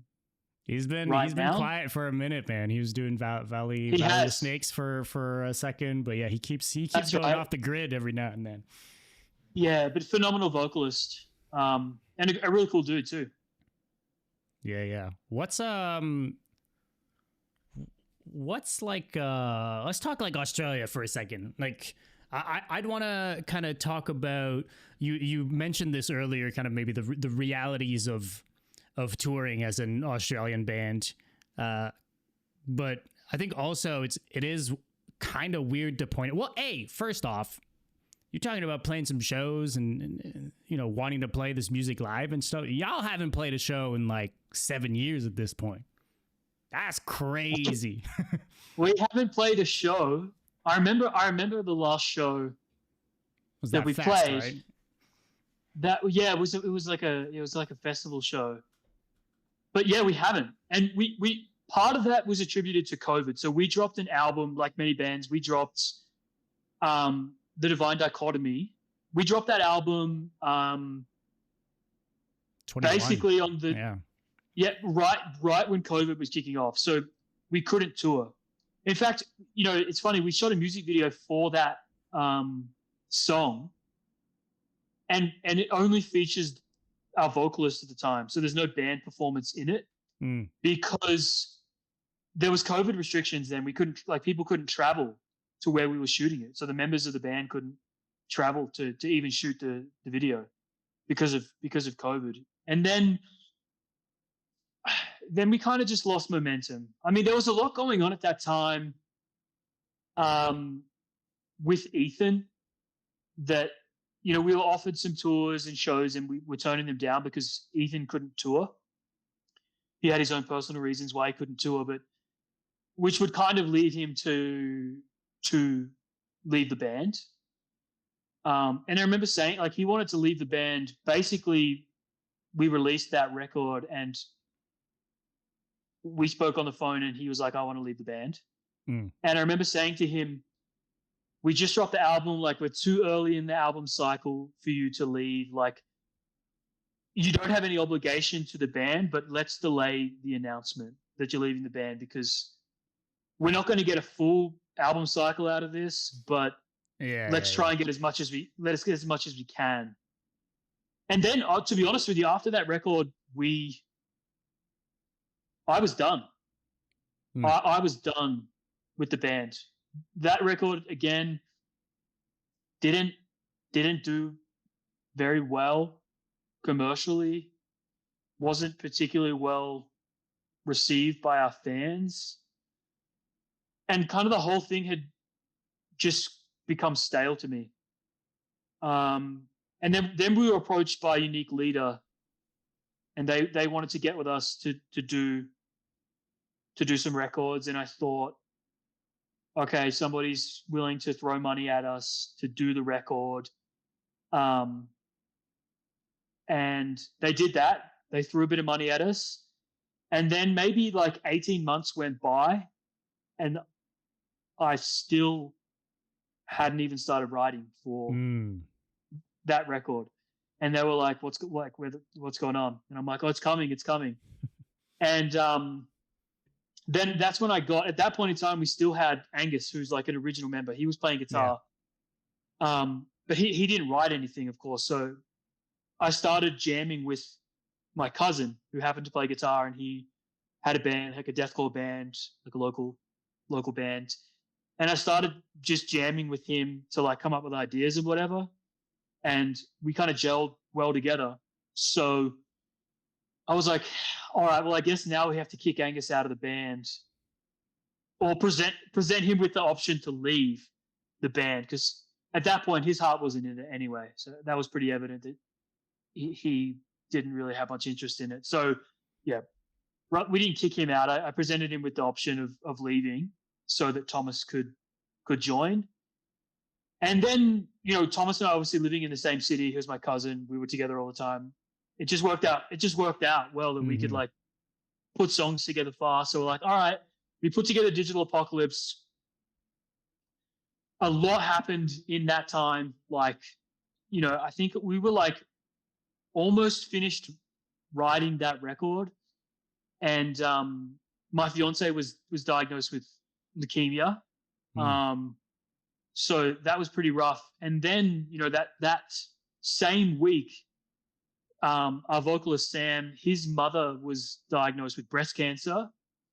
And then Thomas, the other guitarist, his mother, same week, I kid you not, his mother passed unexpectedly as well.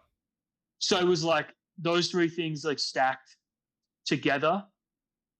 And that's why I say, like, that record, I'm fine with the statement that record is not our best work, because the environment that bred that album wasn't the best. Do you know what I'm saying? So I was out of it by like, the mix revisions and all of that stuff. I just got to the end and was like, I don't care. Like, I just want to get it done. I had so much on my mind. Everybody was dealing with a lot, and it sucks so much in hindsight. I mean, that the production on that record is good for what it is, but Lassie mixed that, and he mixed our prior record, which sounded great as well. And he's a great mixer. He kind of does things a little bit different than most mixers. He's not as sample heavy, but that of course means shit doesn't hit as hard. And kids are so used to hearing like programmed drums that just fucking 127 velocity MIDI things are, everything's going crazy, and that record doesn't sound like that. And I've kind of come to the conclusion that the kids want that. I think that sound with that 127 kicks are stupid. You got massive snare. Every fucking hit's a rim shot. Like, I've kind of come to the conclusion that is somewhat ingrained in deathcore.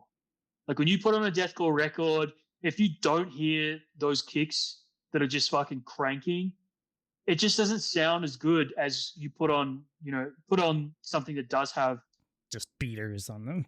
Yeah. Yeah, it just doesn't sound the same.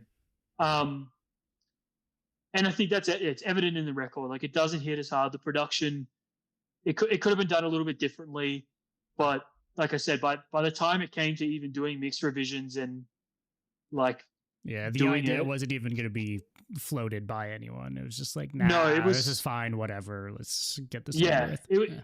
It was basically like, yeah, let's just get through it and let's get out the fucking record. Like, I had said pretty openly, I'm done. I didn't really want to do the band anymore. And even to this day, like, to an extent, I'm only doing this for the other band members. Like, I've got to do the cool shit with music. Like, we've got to tour a lot. We've played really cool shows. We played festivals in Asia. Like, we played some big shows. We've done some cool tours. I've got to travel a lot. I've met cool people. But the other members of the band, they haven't got to do that stuff yet. They haven't got to, like, go see cool castles in Europe while they're on tour with their friends and do all that kind of stuff that comes along with being in a band. So a part of me is still doing it so they can get through and experience kind of what I got to experience a little bit earlier in the band's career. Is there still a part of you though that musically, like the sort of, I don't want to call it like improvement, but looking up to this, say, like, what can I do? Is that still there? Because it's two separate things, like you and your, your art. Wanting to tour and having a craving to write and make cool shit is two different things for sure. Yeah, well, it's like, and honestly, like, this record has kind of lit a fire under me a little bit, where I'm like, cool, let's go, like, let's do it. So we're getting fired up now. Like, we've got some stuff in motion. Like I said, we're going to be touring again. We've got the backing of the record label now. I hope if the record does well. Shout out to Unique Leaders. So I'm just going to see what happens. I mean, like, the biggest thing about being in a band is the finances. You don't make a lot of money being in a band, so you need to have something that can, you've got to have a leverage point. You've got to be able to leverage the band in some way to generate income for yourself, independent from the band. And I found that pretty early when I got into producing and engineering other bands. I did a lot, like, if you were a local, like, deathcore band, like, I was your guy. Like, I would want to work with you. And that was really good because it provided me a source of income. But I still couldn't do it while we toured. Couldn't make money while touring and stuff. So it was difficult back then. But now I've kind of settled into a career. I've got several sources of income. Money's not an issue. I can tour. Like, I would tour, for 4 to 6 months of the year. I could do that. So now it's kind of for different reasons that I would think about not doing the band. It's like, everything comes with a cost, like an opportunity cost, right? Like, if I wasn't doing music, I think, like, what else would I be doing with my time? Mm-hmm. And right now, I don't think I could be doing anything better with my time. Do you know what I'm saying? Like, I could travel more, but I could do that with the band. So it's like, would you say also, because I think the finances can ruin your creativity in some aspects. So I'm guessing for you, it was also liberating to find a way to just create because you want to create, as opposed to you create, and if it doesn't work, then it's over, and or it's terrible. I'm just taking, like, because I think you gave a good advice, which is I wish I could say, if you make deathcore, you're going to be rich. There's one exception at the moment in the world, and it's Bring Me the Horizon, and it's because they stopped doing deathcore for a long time, if we're being honest. So that's probably right now one of the only. There's a few exceptions. I mean, I'm pretty sure Lorna's doing well, but I think it would be maybe a bit too naive to think that within the first years of your band being created that you're gonna reach that level. And if so, that's awesome. But I don't, probably won't happen. So your advice to find something outside of it, I guess I'm just adding on to what you said, which is not only will it remove a stress from yourself, but also it's going to remove the stress in your creativity, in the music you're making. You're going to create because you want to create, and it's going to be your best material because of that. Would you say that's a exactly? It's. I mean, money is free. Do you know what I'm saying? Like, if you've got a little bit of money and you've got an income that you can rely on, you can tour and you can focus more on being creative and writing. And I just know for me, like, I've only got so much juice in the tank every day. And if you're stressed and you're doing, you're not doing well, maybe emotionally, you've got things going on in your life, those things for me really quickly they drink the juice that's in the tank. For me, a lot of people can get through, writing all day and putting all their energy and then go to work and work an 8-hour day or whatever. But that I definitely can't do that. I definitely can't do that. I've got to write. Even when we're writing this record, it's like, I worked during the day, and then, like, Thomas would come over and we'd have a writing session, and I'd be like, I'm tired. Like, can't we just, like, smoke a joint or something? Like, I'm tired right now, man. I don't have it in me. So I think knowing yourself, like knowing how much you got in you, and then building your life around that and allowing space to be creative is really important. And then also to speak on, like, the finance side of it. Bands, and look, Bring Me the Horizon is like a really good example. Those guys are probably doing really well. They probably, they've probably got enough cash to be of the dude's house, and he right. seems all right. I think it's fine. Yeah, I think they're doing okay. And then there's the bands like Lorna Shore. They've certainly got. I guess what I'm saying is, like, to make metal or deathcore like your career, you're gonna have to be in a really big band. And I know for me and for my band, like for the band members, and they've got aspirations, financial aspirations above what being in a deathcore band can provide. Do you know what I'm saying? Mm-hmm. If you want to earn minimum wage, deathcore band sounds like a great idea. But if you don't, then you're going to need to build something out on top of your band. And there's so many ways to do that. Like using your band. I mean, I see the band as just, it's a leverage point. Like go into doing something. Maybe you get into doing tattooing, and then you use the band's following to leverage that, and then you build a tattoo following, and then you can tattoo when you're not touring. Or maybe you're recording engineer, or you write orchestrals, or you're a songwriter, or you start a merchandising company, or you do something. But if you can build out a business around your band, and you can leverage all of the hard work that you put into your band, then that's the ideal situation. And you really do need to do that if you're going to be like, I'm going to be in a deathcore band forever. Even at the highest level, like you see the guys in fucking Thy Art have fucking label and merch companies and all these things. Like it's not, and they're like the bigger deathcore band in fucking Australia, and it's still they're not earning the kind of money inside the band, at least. Yeah. I don't know if they'd be earning the kind of money that they would want to be earning, like to what they aspire to earn. Because the reality is people want to earn money. Like everybody wants to earn money and have a solid source of income and eventually go on to have families, and somebody's got to pay those bills.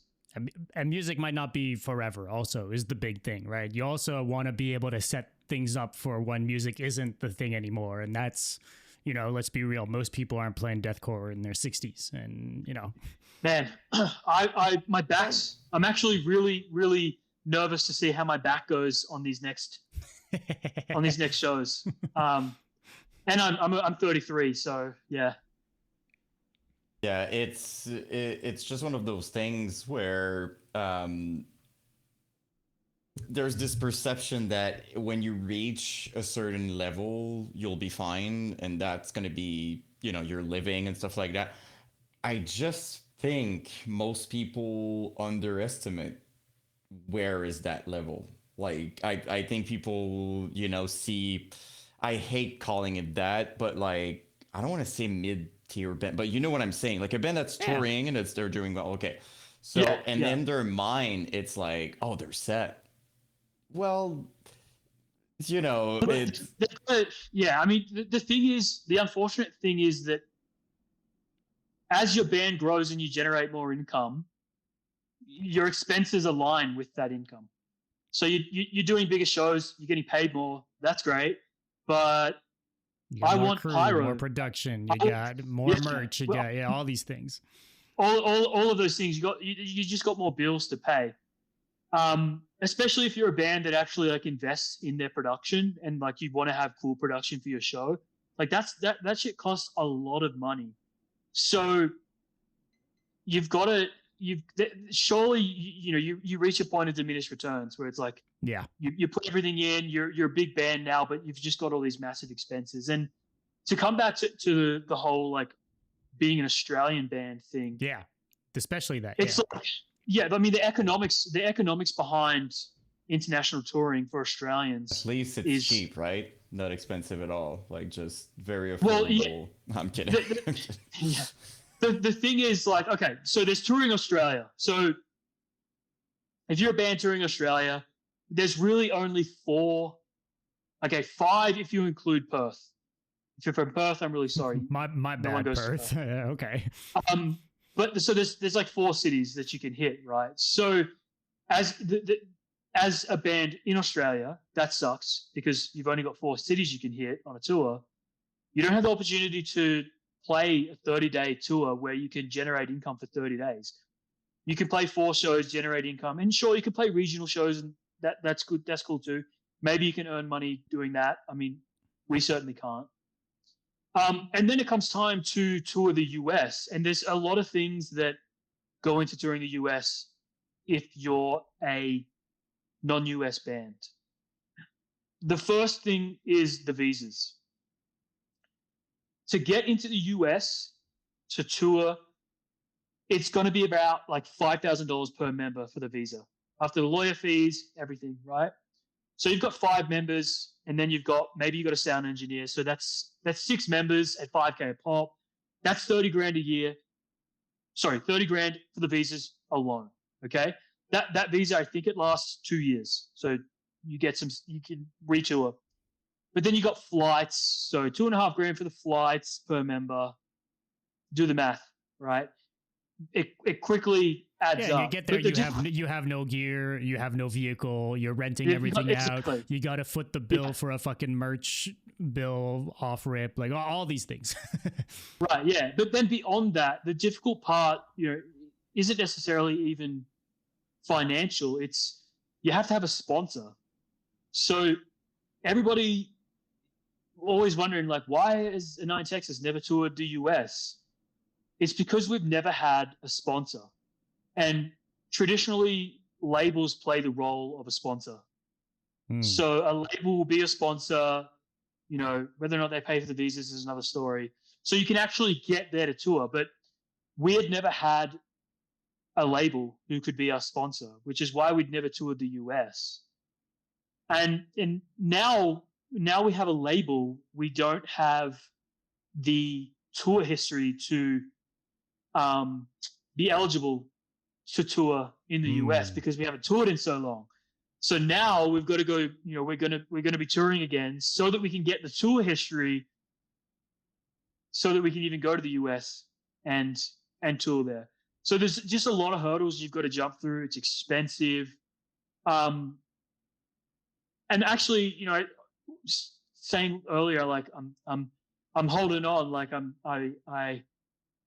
coming to the end of wanting to do the band. And one of the things that's really telling me to hang in there is I really want to tour the US. Like I know that the US is the biggest market for us. Like I look at all our stats on, you know, Spotify, our followers and everything. It's like the US is the spot to tour. So I'm optimistic. I really want to tour the US.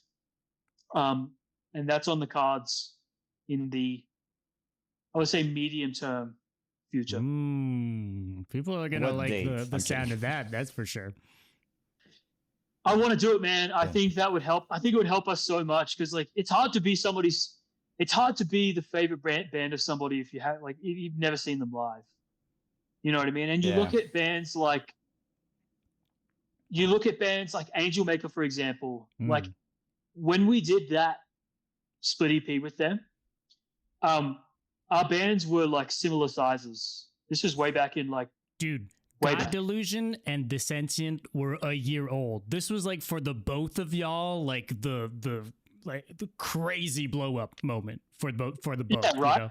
Right. And we were similar sizes at the time, but if you look at now, like Angelmaker are a significantly bigger band than us, and they write great music too as well.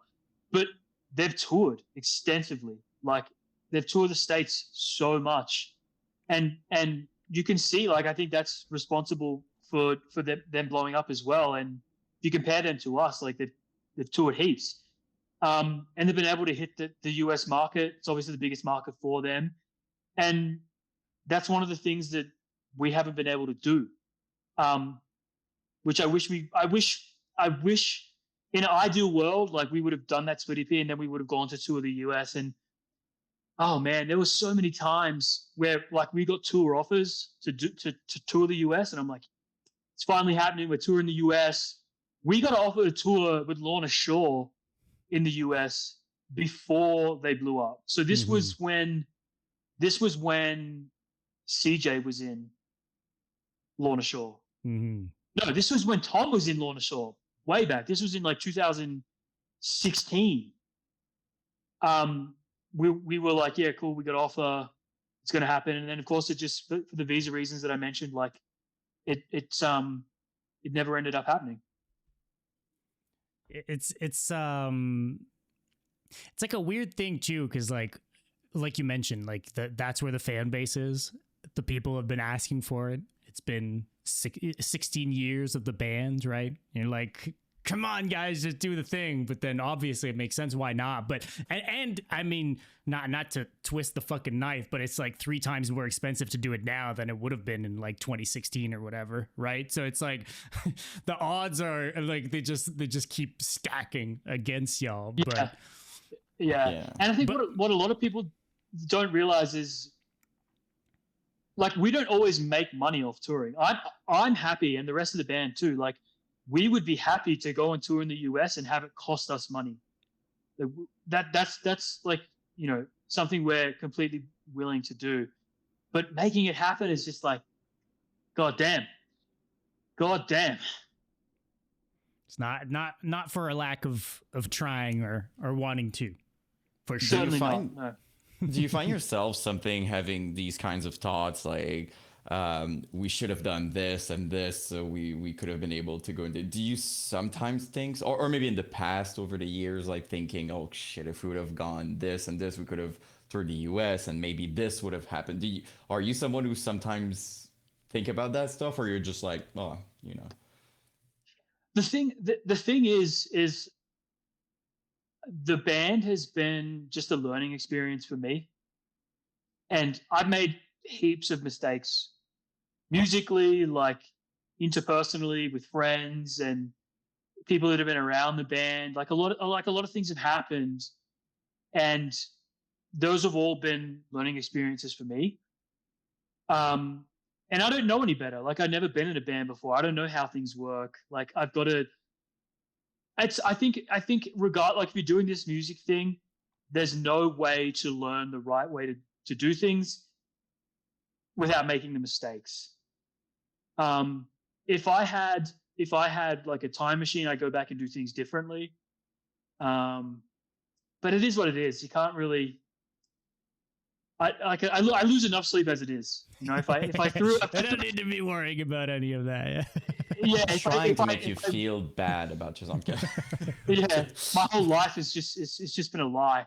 But yeah, I think I'm happy now with what I know.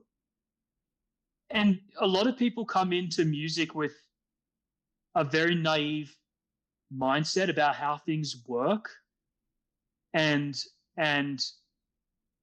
how unfair in a way how a lot of things come to be. They often come to be in ways that are unfair. Like, the thing about our band is I don't think we've never really got a handout. You know what I'm saying? Like, we've never been given that tour that's just blows the band up, or we've never had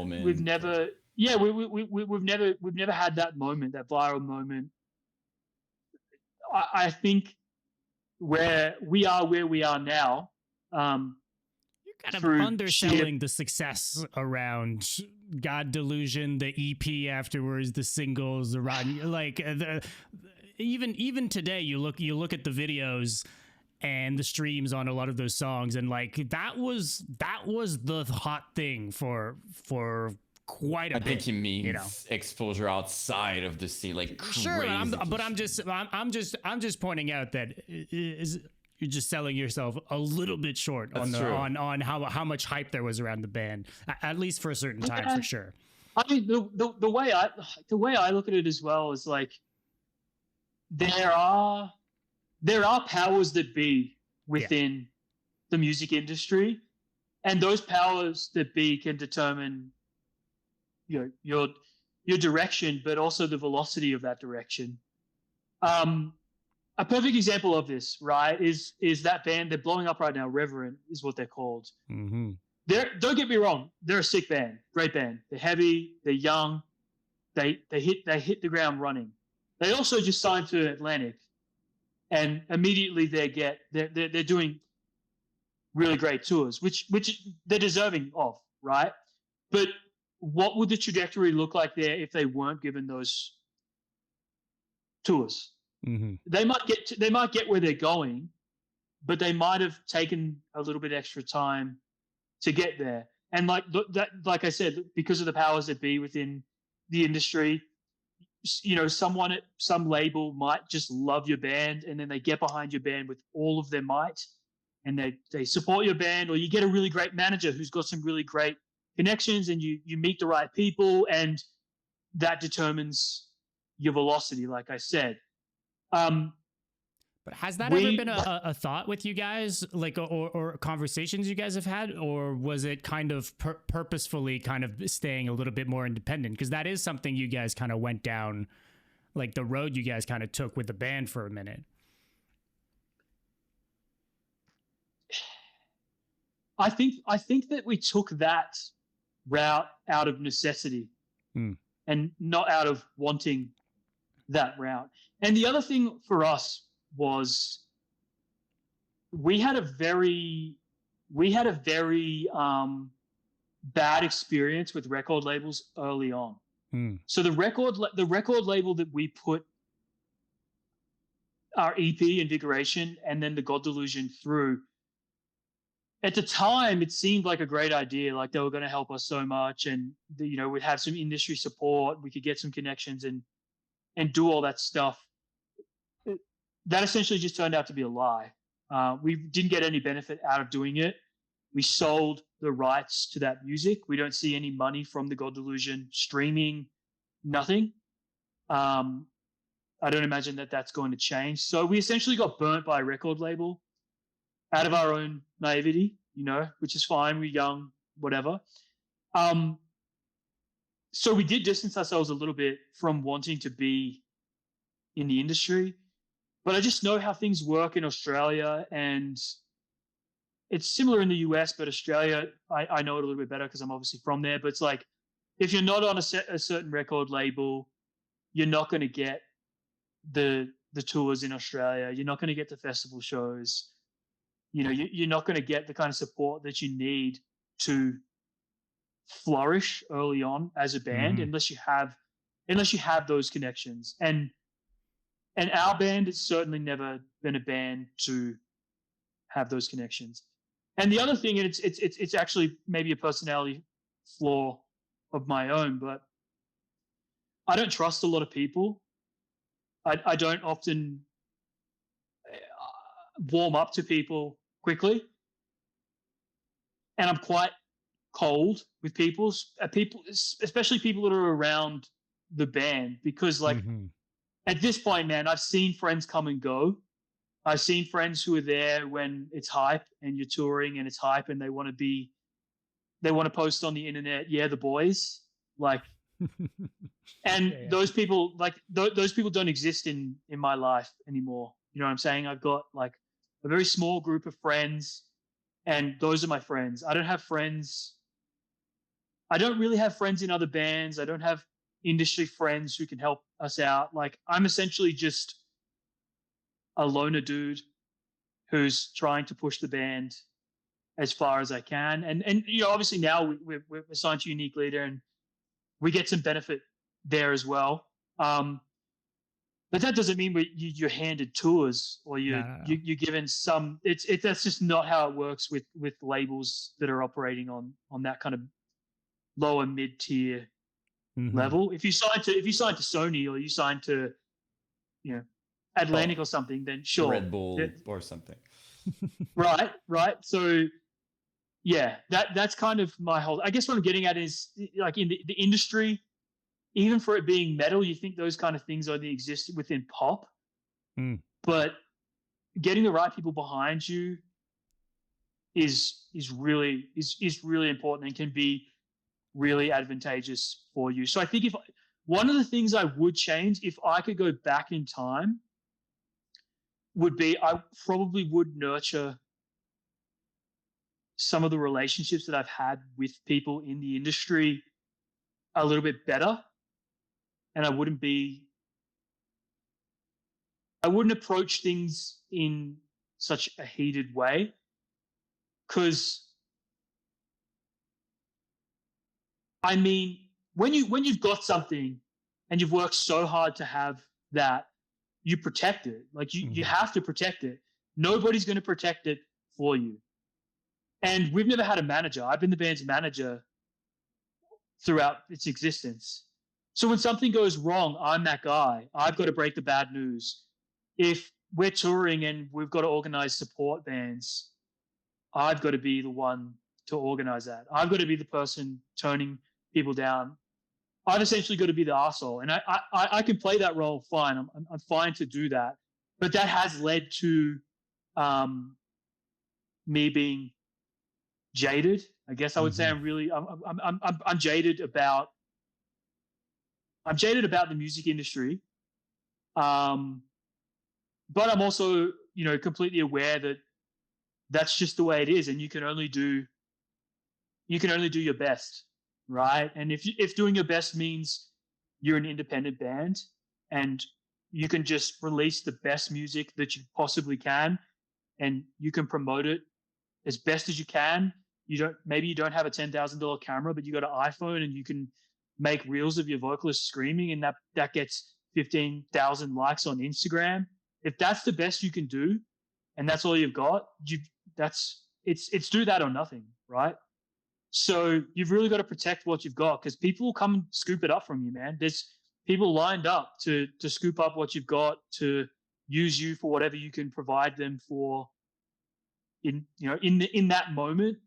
And all you can do is move forward, but always remember, you know, the people that weren't quick to help you out when you needed help. Well, I think it's a big advice, and it's also a good perspective to have, because you were talking about being independent and labels and stuff like that. Best believe that the label who rejected you without any second thoughts, if tomorrow you make a TikTok and all of a sudden you're going to receive a message from that same label with a much better offer, and suddenly they're your friends. Which again, not to speak bad about that, it's just to remember that it's a business type thing. Like, you need to remember that a lot of people are going to seem friendly within the opportunity you're giving them, or the opportunity For sure. give you.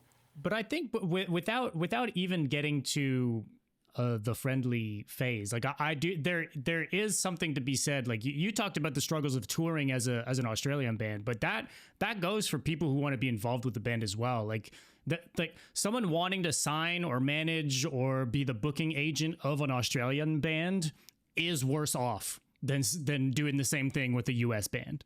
You know, like it's inherently everything is going to be harder and more expensive. You know, like so I think there are like with reason, like less opportunities that come the way of Australia.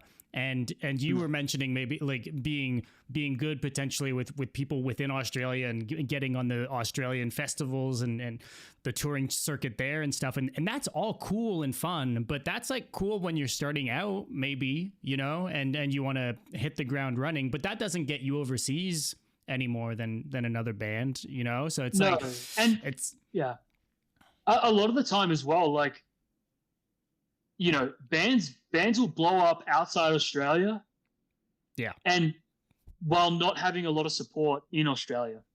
Like Thy Art blew up internationally. Yeah.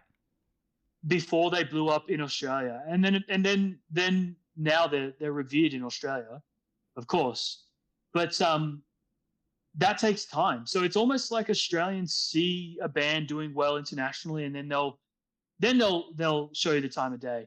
But Australia in general, like, you know, we'll play shows in Europe and people will come to shows wearing our merch, or they'll buy merch at the show and then they'll put the merch on and they'll be like crazy supportive. But in Australia, that's not as much of a thing. Australians have that, you know, like tall poppy syndrome where you get hammered down. They want to hammer you down, and it's the same in all industries. You know, in entrepreneurially, it's the same. They're trying to do something that's not the status quo. And I've heard places like the UK and other places are similar to Australia. Whereas in the US, it's almost like you want to root for the underdog the US want to be the people that capture that first spark. Before, whereas in Australia, there might be a spark, a band will go away, they'll tour, they'll blow up, and then Australians will be like, okay, this band's good, right? And then that band will start to build out a lot of support. But it's chicken or the egg, right? Because it's like, well, theoretically, you need some sort of following or size to be able to go overseas in the first place. But no one fucks with you back home. So what, you know, it's like... Yeah, it is. It's somewhere in the middle, but it is certainly interesting. And it's also like, again, how we're talking about the whole knowing the right person, or, you know, having the right contact, or whatever it might be. Like, you can see bands in Australia that haven't toured a lot in Australia, and then they're already going to the US because they're on a label who's like, or a contact who wants to push their CD so they can make more money. Mm-hmm. We'll connect them and be like, okay, you guys go tour in the States. So it's again one of those things. But then of course you've just got bands that are just hustlers, and without a label or connection, they'll go make it happen. Like, and it does just impact kind of how you do progress. Like, our first tour in Europe, for example, great tour. That was with really great bands, obviously. To this date, still probably one of the best tours that we've ever done. And, you know, that was obviously because of Urgenscrown, an Australian band. We got to do that tour. But then, you know, the subsequent times that we went back to Europe, like, we weren't just getting offers to go tour Europe. Shortly after that first tour, we got an offer to tour I Declare War in Europe. Yeah. Mm-hmm. And we went and did that tour, and then we're like, we want to go to Europe again, but we didn't have an agent, we didn't have anybody, but we wanted to tour Europe. So we're like, we didn't have friends in Europe, we didn't have connections. Okay, we're going to go to Europe and do a headline tour. Even though we weren't ready to do a headline tour in Europe, we were eager to go to Europe and play shows, get our name out there, even if the shows weren't great. And some of the shows completely flopped. And some of them were great. Some of them, like we headline show in, I remember we played a show in Berlin, and like heaps of people rocked up wearing merch, and they knew the songs and were moshing heaps. And I was like, that's crazy. And we wouldn't have got to go do that if we weren't willing to go and play shows that absolutely sucked as a headliner on the other side of the world with just local band supports. So I guess I say all that to say, like, it's helpful to have support and an agent and all that stuff. But if you really want to do it and are willing to put yourself out there and go do it, like, you can go and tour, you can go to Europe, you can go to the States, you can do anything, but you've got to be willing to do it. And that is what separates a lot of people in bands. You're either doing it and you're all in and you're like, we're going to do what it takes to make it happen, or you're not, and you're going to be stuck playing local shows in your city, and maybe you'll play some shows nationally in your country or whatever. But unless you're really willing to just be like, all right, we don't care if it's going to be bad, I don't know how far you're going to get without some help. Yeah, like, if you cannot go wrong if and it's easy to say, but if you do it for yourself first, and you make sure you have the means, like you organize yourself, you build something, and the rest is just kind of a bonus type thing. Like, you've got people to help and stuff like that. But I think a lot of younger band, or maybe just a lot of people in general, thinks that when I'm gonna get that person, we're gonna get that thing. Or that moment on TikTok, or that one music video is going to be the thing that blows me up, or the whatever, it's short-sighted, but yeah. Yeah, not to be dramatic, and not to say like it's like your band versus the world, but a little bit in the way that, like, I don't think you should rely on anything really that's outside from what you can do. Like, I think you should not bet on yourself, but a little bit, like, just let's do our thing, and if you've got people in your corner, that's awesome, but not let your guard down and just be like, okay, so now we're set, we're okay. Like, I think you should keep, for the longest time, that sort of I was about to say, like, ambition, like that sort of, let's rely on ourselves and do everything we can, and then the rest is going to come with it. Hopefully. I mean, life is sort of tragic in the way that you could wait around your whole life for that moment, and unfortunately, for some, it may not come. So if you really want to do something, you do have to attack it with some ferocity and go after it, but also set the intention. Like, I knew very early on that I didn't just want to play local shows and do that. Like, I had some ambition about the band. I wanted to do it. And I think it's evident 16 years later that we weren't just that local band that came and went. Like, we've been around for a while. We've got a bunch of releases. Like, we've toured, and I hope that people can see that. Like, I hope that people, even if they don't like the new releases, etc., I hope that people go, all right, these guys weren't just fucking around with one release. They're in it for the long haul, and I have been in it for the long haul. Like, 16 years or so later, and we're still kind of going, and hopefully going harder than ever. Like, we've got a lot of things happening. Obviously, the new album. We've got a lot of cool content to drop. We've got tours to drop. And it's all happening, and I'm for the first time in a while, I'm optimistic about doing the band. Like for a while, it was like a chore, and I'm like, like you're a bit monotonous and that kind of thing. But this time around, like with the lineup, like I'm stoked to tour, like with them and be around my friends because I genuinely enjoy being around them. Going, seeing the world, seeing cool shit, like changing the perspective a little bit so that it's like, yeah, sleeping in a van or a bus like sucks, but we're doing it for a reason. Like we are getting some benefit out of it. This is cool life experiences. Like we'll remember this stuff when we're old. And I think if you don't look at it that way, like you can pretty quickly find no meaning in doing it at all, because the shows end. Like at some point you're going to go home, the show ends, the people, the PA stops pumping out music, and if you don't like doing it, you don't enjoy being around the people that you're doing it with and that kind of thing, I imagine that you're going to soon not like doing it. What's the point? Yeah, it's like that's kind of the whole thing, right? It is the whole thing. Like, and you look back on it, how people who consume music, like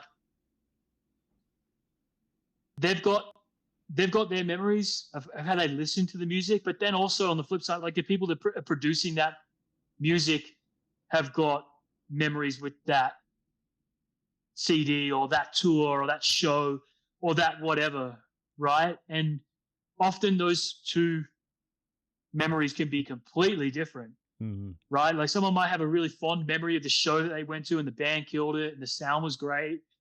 And then, as a band member, you might have gotten a fight with your girlfriend that night and be in the worst mood ever and be just fucking hating life. And then, you've got a horrible experience of this thing, but then on the other end of it, this person's got a really great experience of the show or the release or whatever it might be. So it's, fighting with your girlfriend right before playing a set is the guaranteed way to deliver the best show possible. Yes, yeah. Well, that's why we've got a bit of a mantra. All of the lyrics back then were maybe inspired by that. So, yeah. I mean, for that reason, no girlfriends on tour, I think, is a good policy. No girlfriends on from what I could see in interviews and stuff like that, it never went well. From what I heard in general, from my research or my videos, maybe it did sometimes, but so I mean, Ozzy Osbourne Sharon Osbourne kept Ozzy Osbourne in check decently until he died, but that's probably a rare, probably rare, a rare situation, yeah. Can I ask you, like, it's so random, but I have to ask. We talked about Australia so much within that call, and I'm someone who loves spiders in general. I'm gonna say in general. Okay, you get what I'm going with this for sure. But yeah. I just before that call, I had like little jumping spiders. I was like kind of they're cute over here. Yeah, sure. Yeah, it's like really. They can't kill you here, so there's that. Yeah, but there's it's two things, like having a little jumping spider here chilling and a huntsman spider, which I know is armless and great, and not armless, they have a lot of arms, but harmless in general, just chilling on your wall. But it's this size. Are you the kind of person who can just like take it and chill and have it on you? I need to know that. Or maybe with snakes, like just really curious what's the relationship. So, funnily enough, in Australia, like the smaller spiders are the ones that are like the venomous ones, the deadly ones.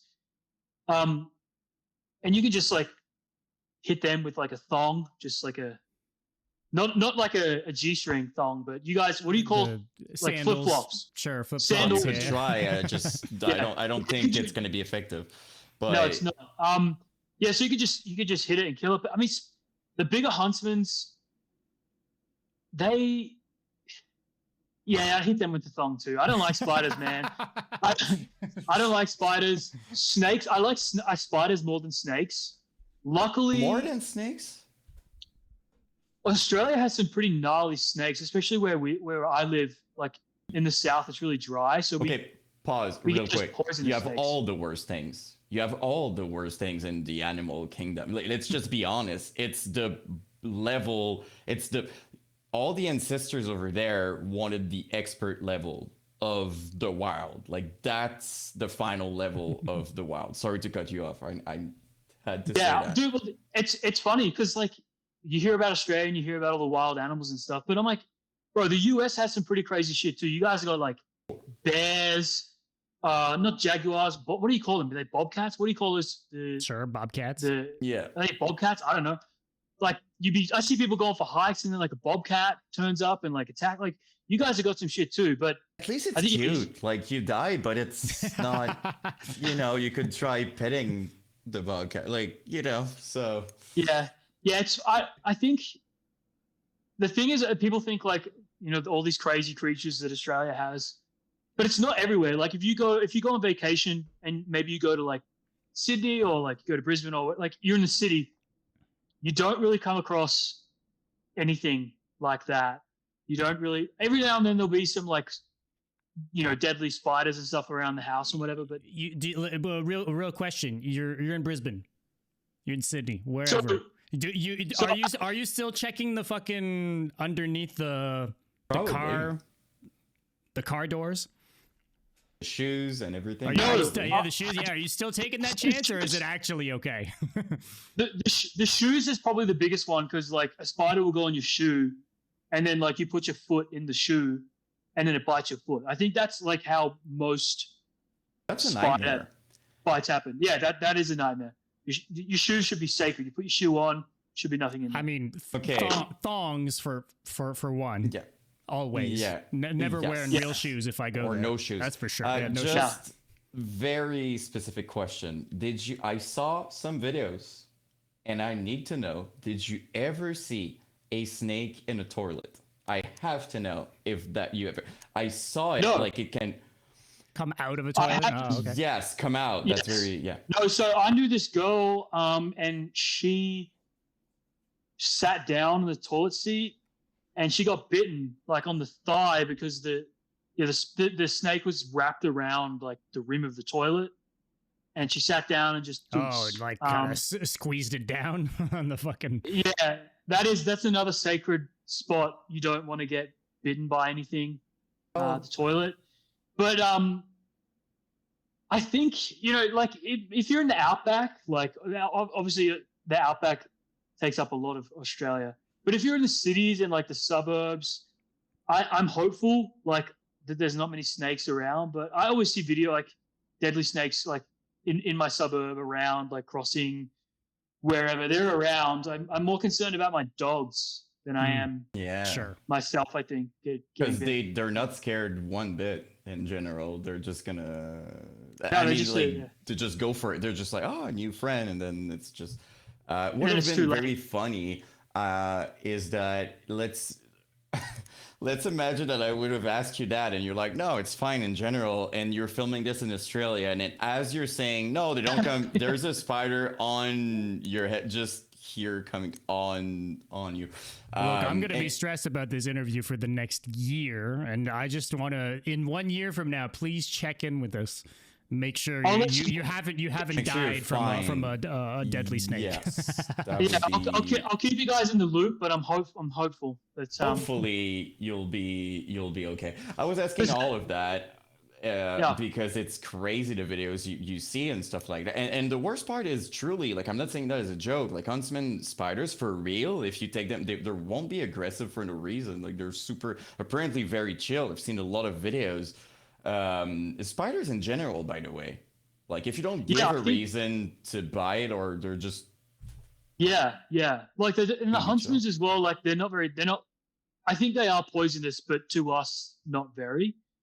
I think maybe if you get bit, maybe you'll like get a little sick, maybe you'll vomit or something, but it's like the little ones that are like the little pricks, like they'll bite you and you'll end up in hospital. But they have anti-venom and all that stuff for that. If you get bit now and you go to a hospital, I think your chances of surviving are pretty high.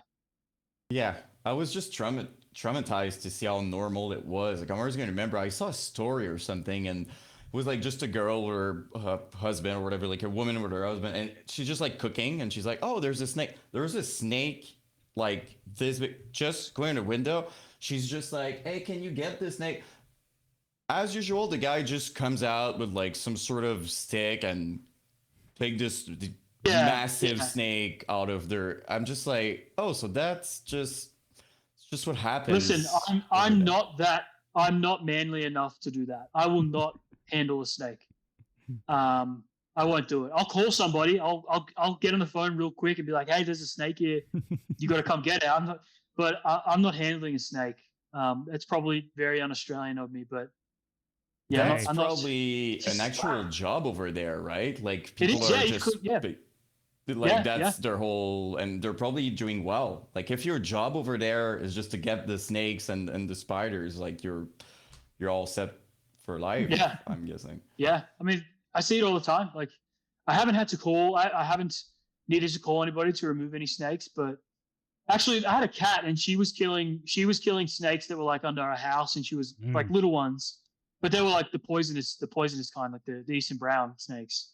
But that's as much as I got on the snakes. I don't have any cool stories. So get a cat when you get a cat. We'll take care of it. Last little thing here before we wrap up. We have been talking about Australia, and I need a definitive thing out of you. Okay. Right? This a person defining question and answer. I need to know from you what would be your list of top 5 Australian deathcore bands, all eras. Well, that's such a good one for you, not like what the people think. I'm curious what your favorite bands have been from Australia over the years. Signal the Firing Squad.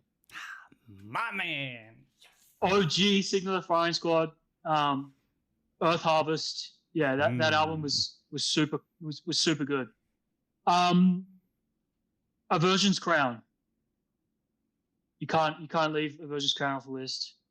Aversion's Crown are one of those bands too that have gone through like a lot of lineup changes. Mm-hmm. Like and even recently so, but musically they're always really good. Bad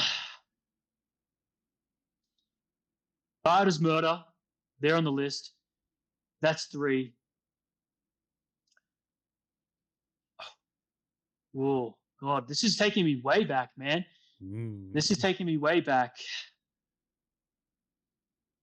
Die Art, Earth Harvest, Sigma Firing Squad.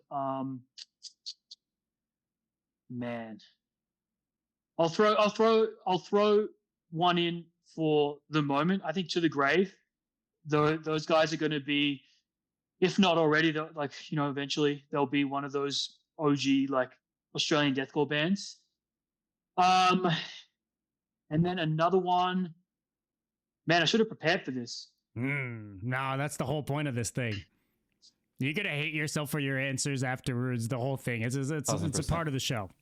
Has to be done. There are so many like really old, like OG Australian like MySpace era deathcore bands, but it's been so long now that I don't even remember. All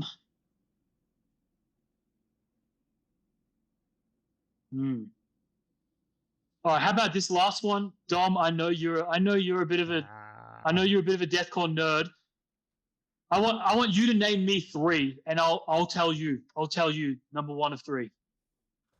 It's got to be Iconoclast, my man. Oh yeah, Iconoclast. Yeah, they're up there. Yep. I really fucked with, and they were so short-lived, but Paradise in Exile. Paradise in Exile. Okay. Yes. And